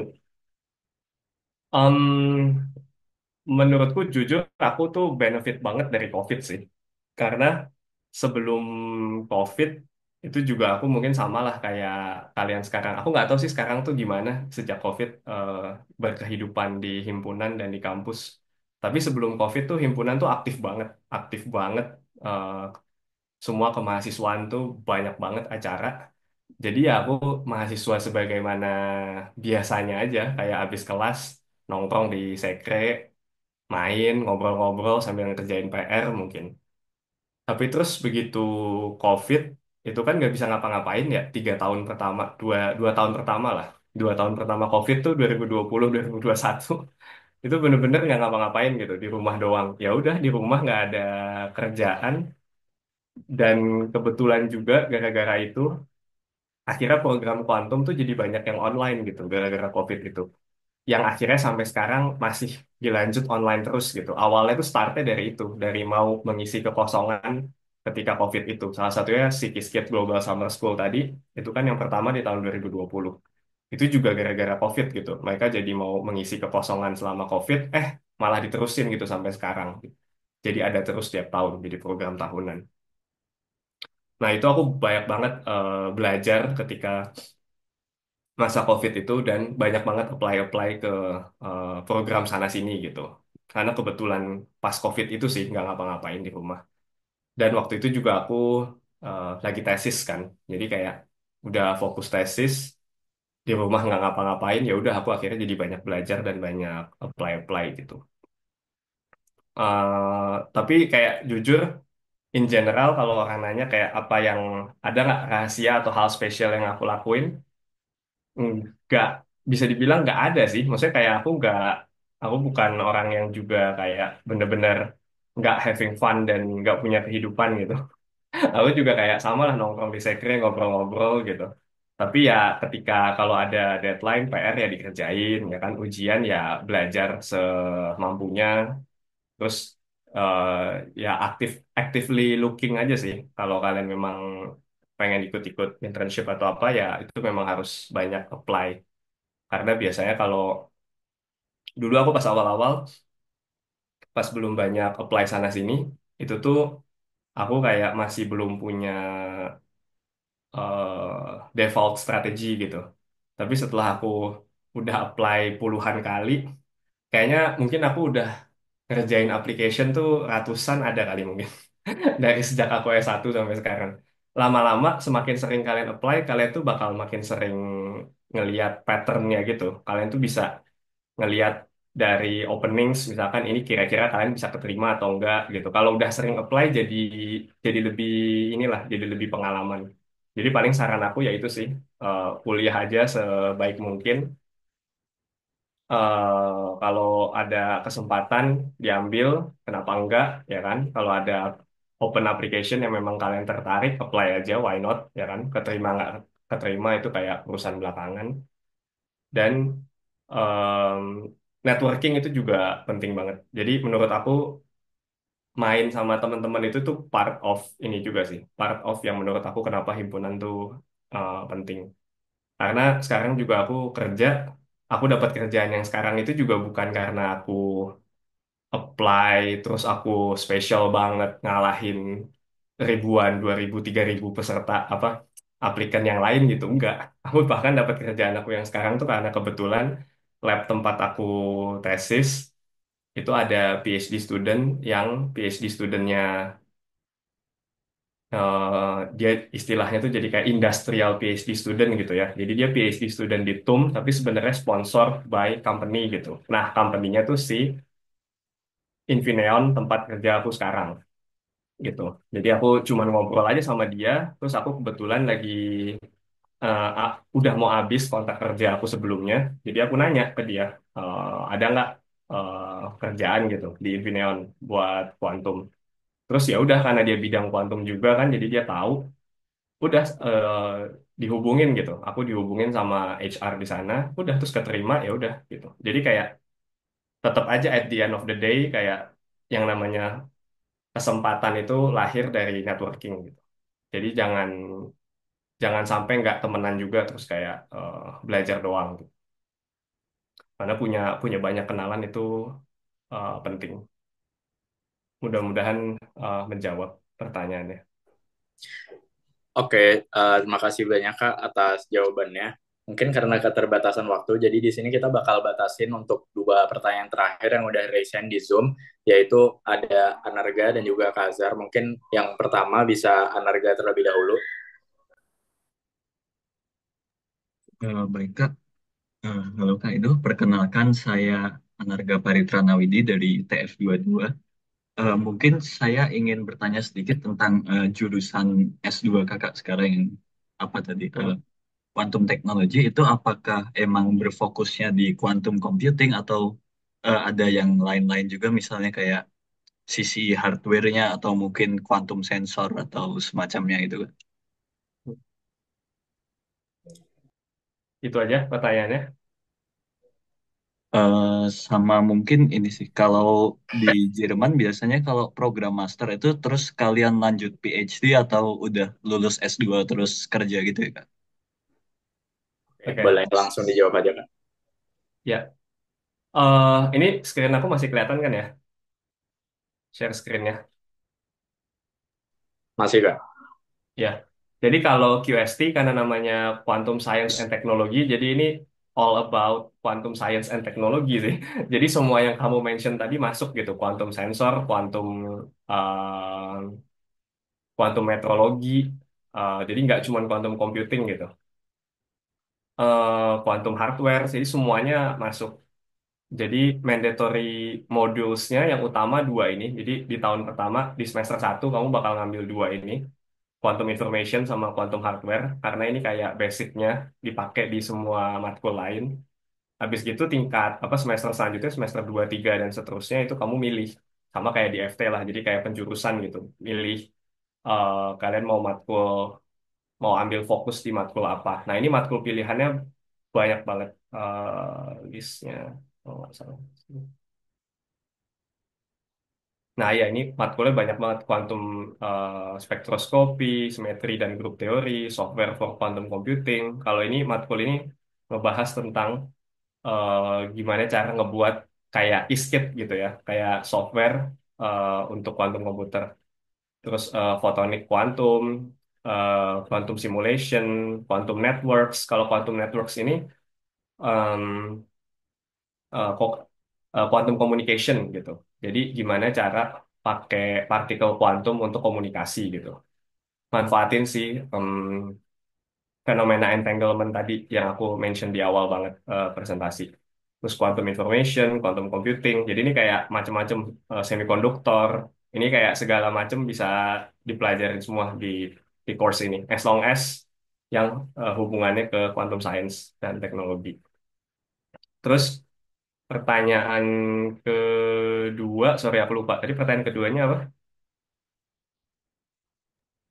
Ini Kak, kalau di Jerman biasanya habis master emang langsung lanjut Oh, PhD atau ya. terus kerja tuh? Mm. Itu sama kayak di Indonesia sih dan dimanapun kampus di dunia ini itu kayak ya ya tergantung balik ke orangnya lagi gitu. Kalau mau lanjut PhD ya bisa ya kan, tapi ya daftar lagi ya kan. Dan ke- keterima enggaknya atau ada opening PhD atau enggaknya itu semua ya depends ya kan, tergantung dana tahun itu gimana, tergantung berapa banyak PhD opening yang dibuka ya kan, kayak gitu-gitu kan semua selalu ganti-ganti kan tiap tahun tergantung tiap tahunnya. Kalau dari kayak teman-temanku sih yang langsung kerja ada, yang mau S3 mau lanjut S3 juga ada gitu, jadi itu nggak ini sih, nggak nggak default gitu, jadi dua-duanya bisa, dua-duanya possible,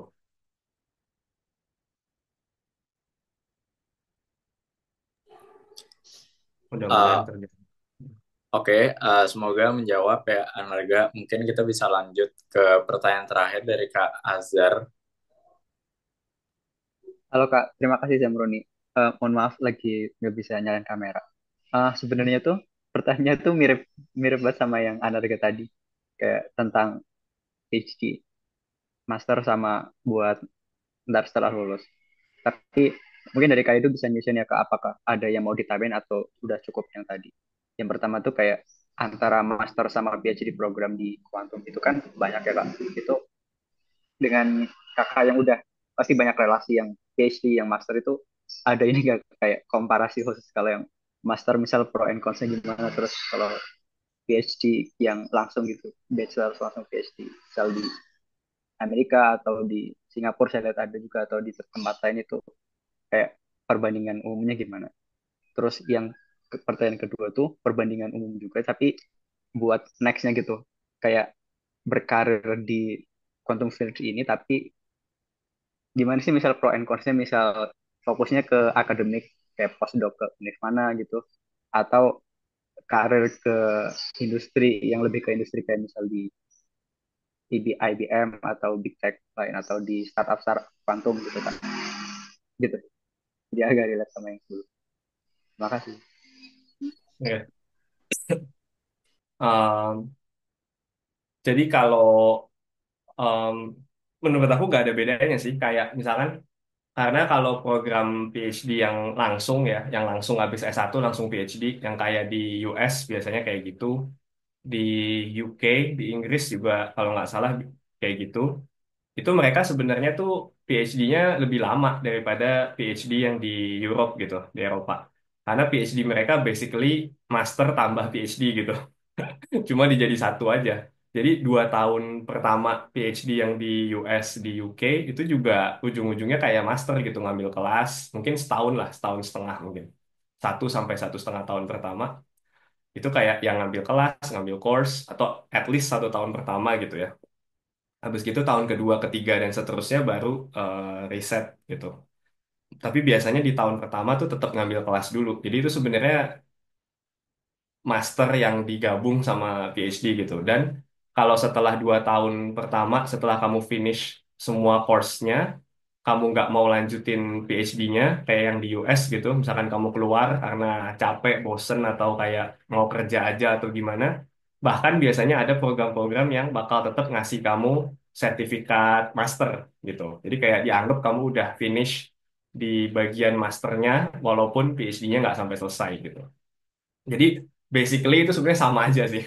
Sama aja kalau kamu ke Eropa. Nah, cuman bedanya kalau di Eropa, kebanyakan kampus itu nggak ngegabung master dan PhD-nya. Jadi kalau di US, di UK, PhD yang langsungan tuh bisa sampai 7 tahun ya. Itu kayak 6-7 tahun gitu. Karena sebenarnya itu 2 tahun master, habis itu ditambah 4 tahun, 3 sampai 4 tahun PhD gitu. Makanya total program itu bisa 6-7 tahun. Sedangkan kalau di Eropa itu kebanyakan master sama PhD-nya dipisah. Tapi kalau di total ujung-ujungnya sama aja kayak master 2 tahun. Master 2 tahun itu pun juga setahun pertama doang ngambil kelas, tahun berikutnya itu udah research ya kan kayak tesis. Terus PhD-nya tapi cuma 3-4 tahun gitu. Jadi sebenarnya itu sama aja dua program itu. Yang manapun mau diambil sebenarnya sama aja. Cuman paling plus minusnya yang aku bayangin karena aku nggak pernah ngambil yang PhD langsung kan, aku cuma pernah ngambil yang terpisah kayak gini, master dulu, terus mungkin nanti aku baru PhD misalnya. Aku sih ngebayanginnya mungkin kalau PhD itu, kalau PhD yang langsung, untungnya jadi kalian nggak usah capek-capek cari lagi, ya kan, nggak usah apply-apply lagi gitu misalnya, karena langsung ya udah berarti fix, asalkan kalian eh, lulus amanah sampai beres, ya udah masternya dapet, PhD-nya dapet gitu kan, tanpa harus mungkin nanti nyari-nyari lagi, capek apply-apply lagi atau apa. Dan biasanya itu fundingnya lebih jelas ya, karena setahu aku program kayak gitu biasanya at least paling enggak living cost tuh biasanya di cover sama labnya biasanya, karena PhD student tuh dianggapnya job kan, dianggapnya itu udah pekerjaan. Sedangkan kalau yang master program kayak aku gini, karena dianggapnya student bukan PhD gitu, bukan job, jadi ya aku harus cari job sampingan di luar kuliah gitu.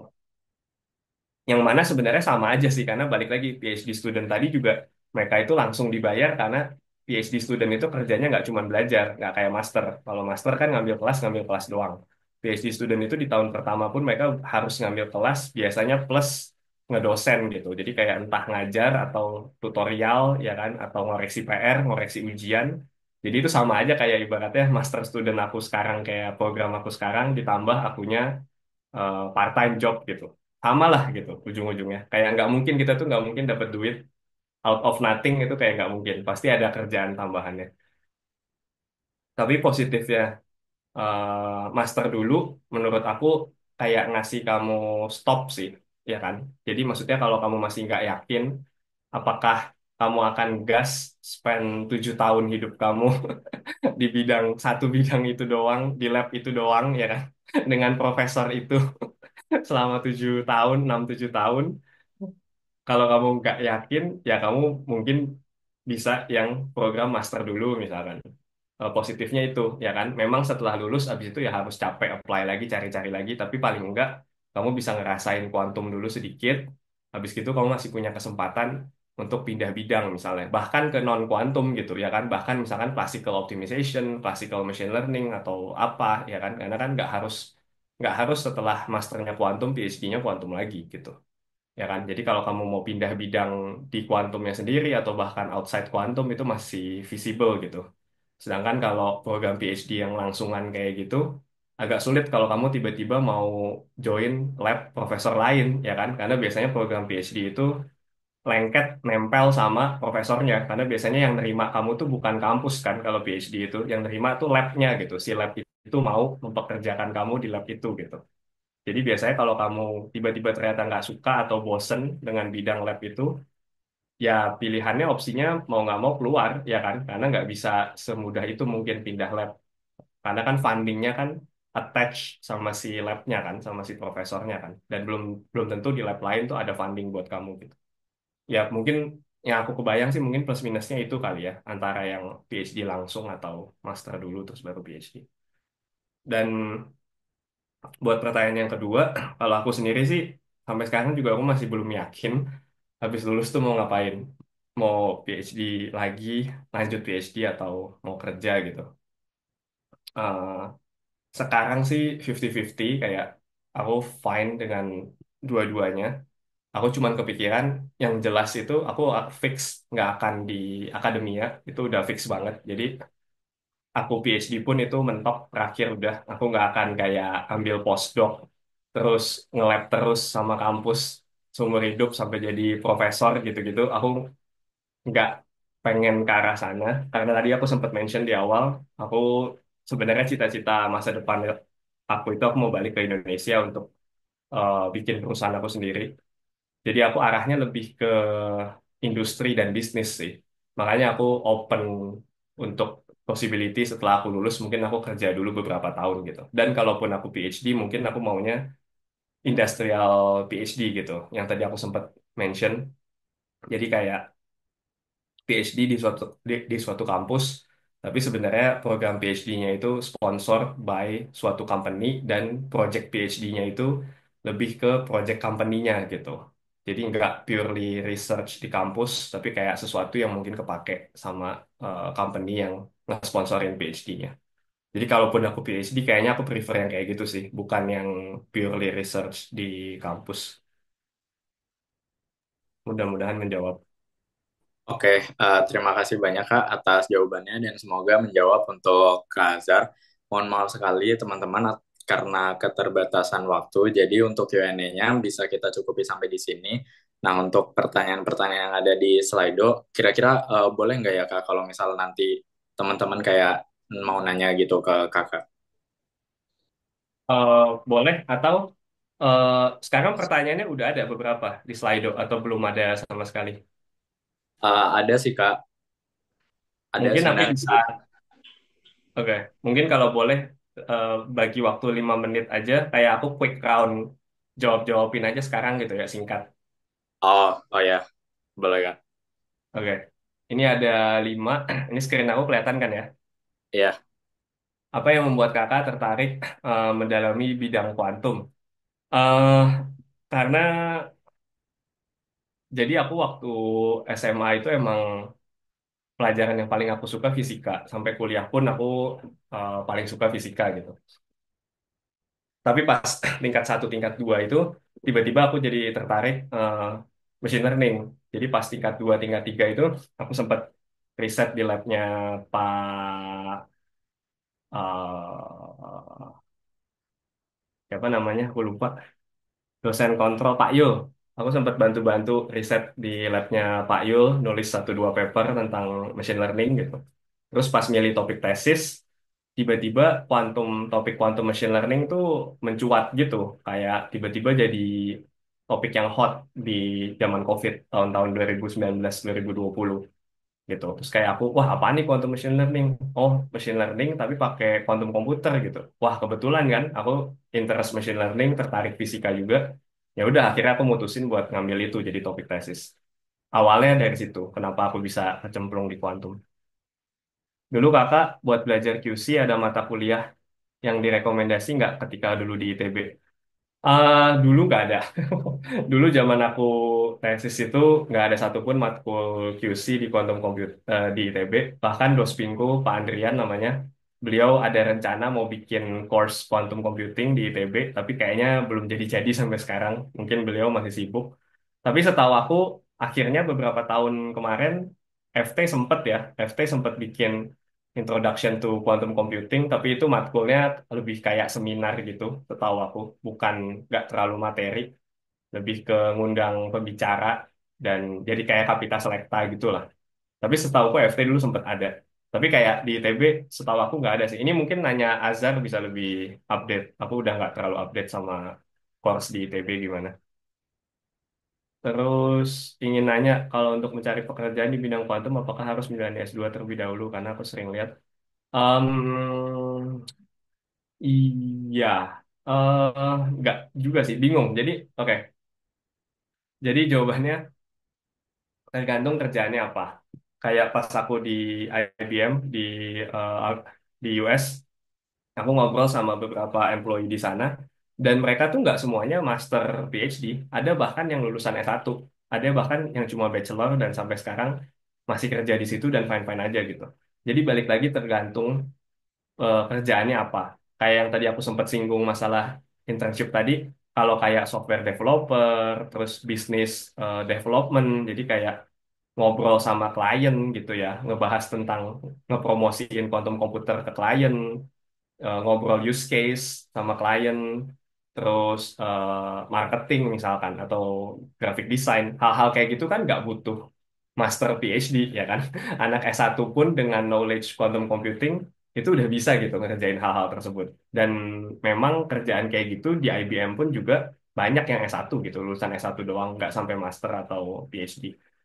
Tapi kalau untuk yang hardcore research, balik lagi kayak yang tadi gitu, yang bener-bener paper riset yang protein folding dengan quantum komputer misalkan. Kalau ada project-project kayak gitu juga IBM ya nggak mungkin kan ngasih ke yang S1 karena dikasih pun juga belum tentu anak S1-nya ngerti gitu kan. Kalau dikasih kepercayaan tapi nggak bisa ngerjainnya malah buat apa ya kan? Malah ngecewain, malah ngejelekin nama baik diri sendiri gitu.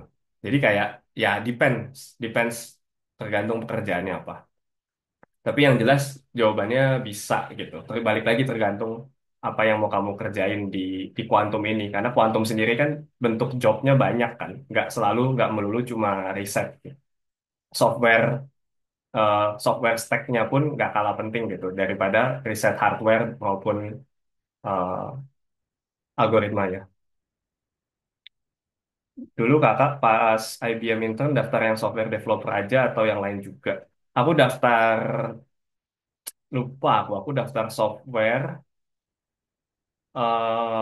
research research. Jadi kalau dulu tuh nggak kayak sekarang. Dulu 2 tahun yang lalu tuh setahun setahun ke belakang tuh nggak sebanyak sekarang. Tadi yang aku tunjukin itu kayak nambah terus gitu tiap tahun, makin lama makin banyak. Dulu tuh opsinya sedikit, kayak cuma graphic design. Graphic design itu dulu kayak digabung sama data. Jadi kayak ngolah data dan graphic design, terus research, hardware, sama software. Nah, aku daftar yang semuanya aku daftar kecuali yang hardware. Jadi aku daftar software, data dan desain sama research. Yang keterima cuma yang di software gitu. Dan kalau nggak salah aku daftar juga yang di Jepang. Jadi IBM Quantum itu buka pendaftaran internship untuk yang di US buka, dan di tempat lain juga ada yang buka gitu. Yang waktu itu buka bareng itu Jepang. Jadi aku daftar 3 itu yang di US, sama yang di Jepang aku daftar research. Research atau software ya. Kalau nggak salah research yang di Jepang. Tapi yang di Jepang juga nggak keterima. Sampai tahap interview, tapi setelah interview aku nggak keterima. Terus, menurut kakak siapa yang cocok untuk memberikan rekomendasi di bidang ini kalau internship dan sebagainya? Rekomendasi itu yang penting itu orangnya kenal sama kamu gitu, bukan bidang orangnya itu apa. Karena menurut aku percuma kamu kayak minta sama seseorang yang top banget di dunia kuantum lah katakan. Tapi dia tuh nggak tahu apa-apa soal kamu gitu. Ujung-ujungnya dia bakal bikin surat template kan, yang mana itu nggak bagus buat surat rekomendasi gitu. Jadi malahan lebih bagus minta sama dosen yang mungkin bidangnya nggak terlalu terkait, tapi kamu tuh sering banget kerja sama dia gitu, sampai dia tuh tahu banget kamu tuh siapa, etos kerja kamu gimana, kamu tuh prestasinya apa aja. Karena kalau kenal dia tuh malah bisa bikin surat rekomendasi yang bagus ya kan, daripada yang cuma template gitu. Jadi lebih bagus lagi kalau kamu misalkan waktu S1 ya mungkin udah sempat project sama orang-orang yang bidangnya QC gitu ya di ITB. Jadi pas minta surat rekomendasi ya mintanya sama beliau-beliau itu kan, karena kalian kenalnya sama mereka. Misalnya kalau di ITB ya mungkin Pak Andrian ya kan, dosbing aku yang dulu, beliau itu dosen di STAY, Teknik Telekomunikasi. Beliau juga ketua lab kuantum di ITB. Terus kalau FT ya mungkin Pak Hermawan kali ya, Pak Hermawan. Terus ya paling Pak Hermawan sih. Kalau di FT satu-satunya yang aku tahu ngurusin quantum computing karena CMD itu bukan quantum computing ya. Jadi CMD itu bahasanya beda banget gitu. Mereka tuh nggak ngebahas quantum komputer sama sekali karena mereka lab material kan. Jadi kayak Pak Kemal, Pak Ganda itu setahu aku nggak ke situ gitu arahnya. Orang memang CMD sih lab yang paling dekat ke quantum komputer, tapi dua itu tuh beda. Dan setahu aku orang CMD yang ke quantum komputer ya cuma Pak Hermawan gitu. Tapi itu juga aku nggak tahu sih sekarang gimana perkembangannya. Aku udah nggak terlalu update sama ITB. Bagaimana kira-kira plus minus pertanyaan terakhir nih antara PhD akademia sama industri? Hmm, ini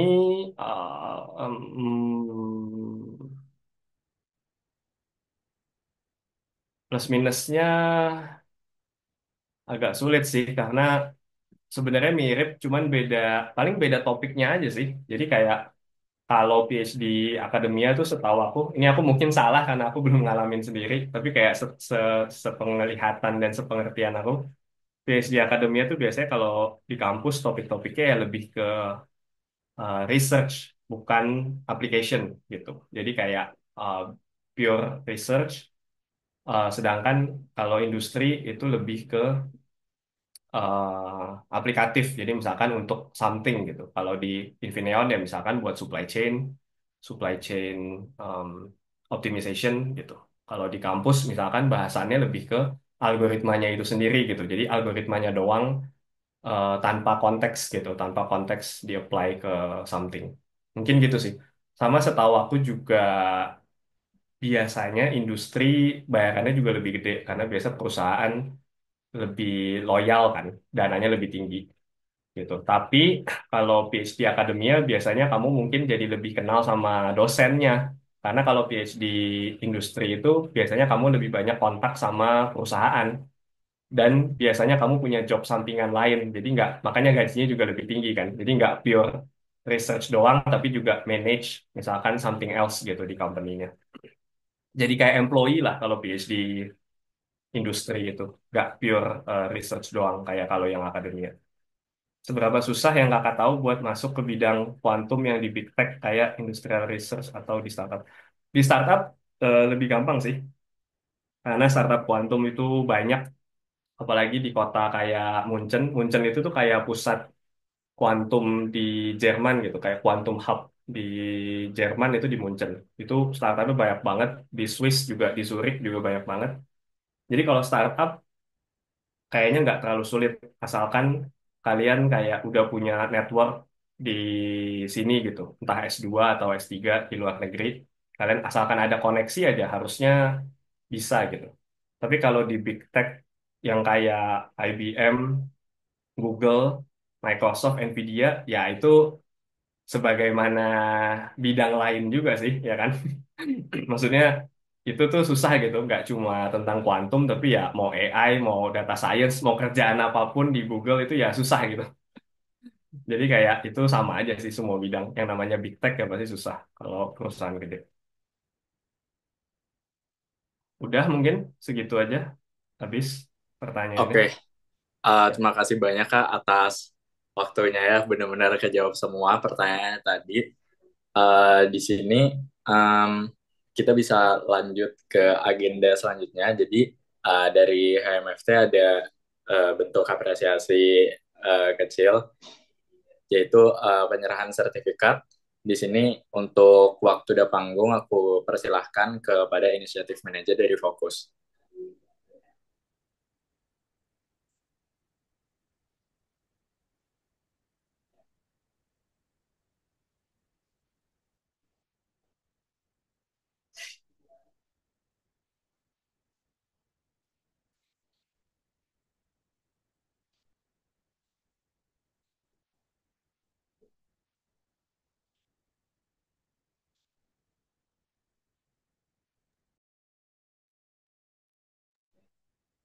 masih ke mute, Aca. Oh iya, Nah, halo Kak Edo. Halo. Eh, dari kami HMFT ingin berterima kasih karena sudah hadir dan sudah bersedia untuk mengisi acara fokus hari ini. Mungkin untuk em, tanda terima kasih kami berikan sertifikat untuk Kak Edo. Oke, boleh tolong em, dari operator untuk sesi fotonya.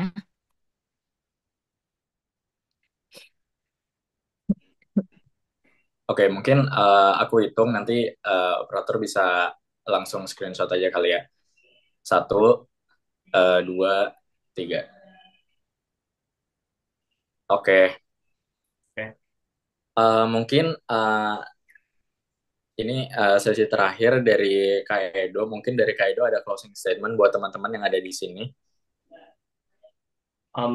Ya, makasih banyak udah diundang. Senang bisa ngelihat adik-adik semua makin makin keren. Karena jujur HMFT zaman aku kayaknya nggak sekeren kalian. Aku ngelihat Instagramnya kayaknya udah lebih heboh gitu dibanding berapa tahun yang lalu aku. 5 6 tahun yang lalu. Kalian tuh sampai bahkan punya banyak banget akun ya. Jadi kayak nggak cuma HMFT, tapi kayak per divisinya tuh ada akun lagi masing-masing, ya kan? Aku nggak tahu Ya, apakah karena gara-gara COVID akhirnya mau nggak mau sosmed jadi dikencengin atau gimana. Tapi kayak itu keren menurutku, kayak kemajuan. Ya, mudah-mudahan kalian semua sukses, bisa lebih keren lagi. Harus lah ya, yang namanya adik tingkat harus lebih keren lagi daripada kakak-kakaknya. oke, terima kasih banyak Kak atas closing statement-nya. Mungkin di sini selanjutnya kita bakal melakukan sesi dokumentasi dengan teman-teman semuanya yang ada di Zoom. Teman-teman semuanya bisa untuk make VBG dari link yang udah ada dikirim dan melakukan on-cam. Mungkin di sini kita bakal tunggu sampai 15:15 kali ya untuk teman-teman bisa on-cam semuanya. Untuk panitia mungkin boleh dikirim lagi untuk link dari virtual background-nya.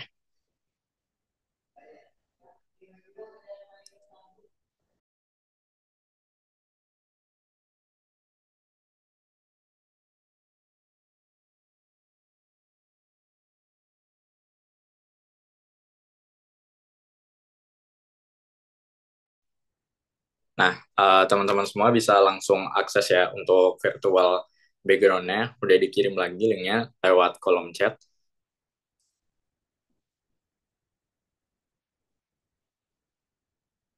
Oke, mungkin kita bisa langsung melakukan sesi dokumentasi kali ya.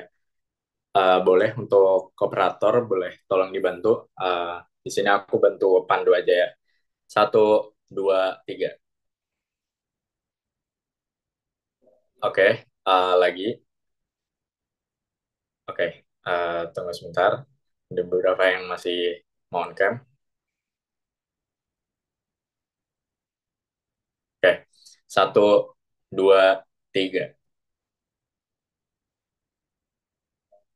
Oke, terima kasih ya teman-teman semuanya yang sudah hadir. Dan terima kasih banyak juga untuk Kaido yang udah meluangkan waktunya dan juga udah memberikan banyak sekali insight dan juga materi terkait kuantum, dunia kuantum gitu ya Kak. Semoga ilmu-ilmu yang udah dibagikan oleh Kaido tadi bisa bermanfaat untuk teman-teman semuanya dan semoga acara ini bisa bermanfaat juga untuk Kaido, siapa tahu untuk sebagai media untuk menyapa kembali adik-adiknya. Oleh karena itu, dari sini uh, sesi fokus dapat kami cukupkan sampai di sini. Terima kasih banyak Kak Edo. Jika Kak Edo ada agenda lain yang harus ditadangi, kami boleh persilakan Kak Edo untuk meninggalkan ruang Zoom ini. Terima kasih banyak Kak. Sip. Thank you ya. Baik, terima kasih banyak Kak. Ya, Oke, betul. untuk teman-teman semuanya yang ada di sini, izin mengingatkan sekali lagi terkait presensi dan juga feedback, boleh diakses di bit.ly/presensi fokus 2 agar attendance kalian dapat dicatat gitu ya. Nanti linknya sendiri akan dibagikan kembali di grup dan sekaligus bersamaan dengan recording dari acara dari fokus kali ini.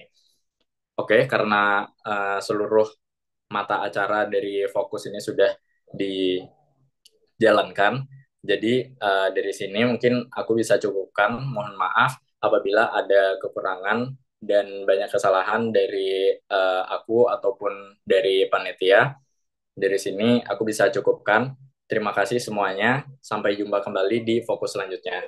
Dadah.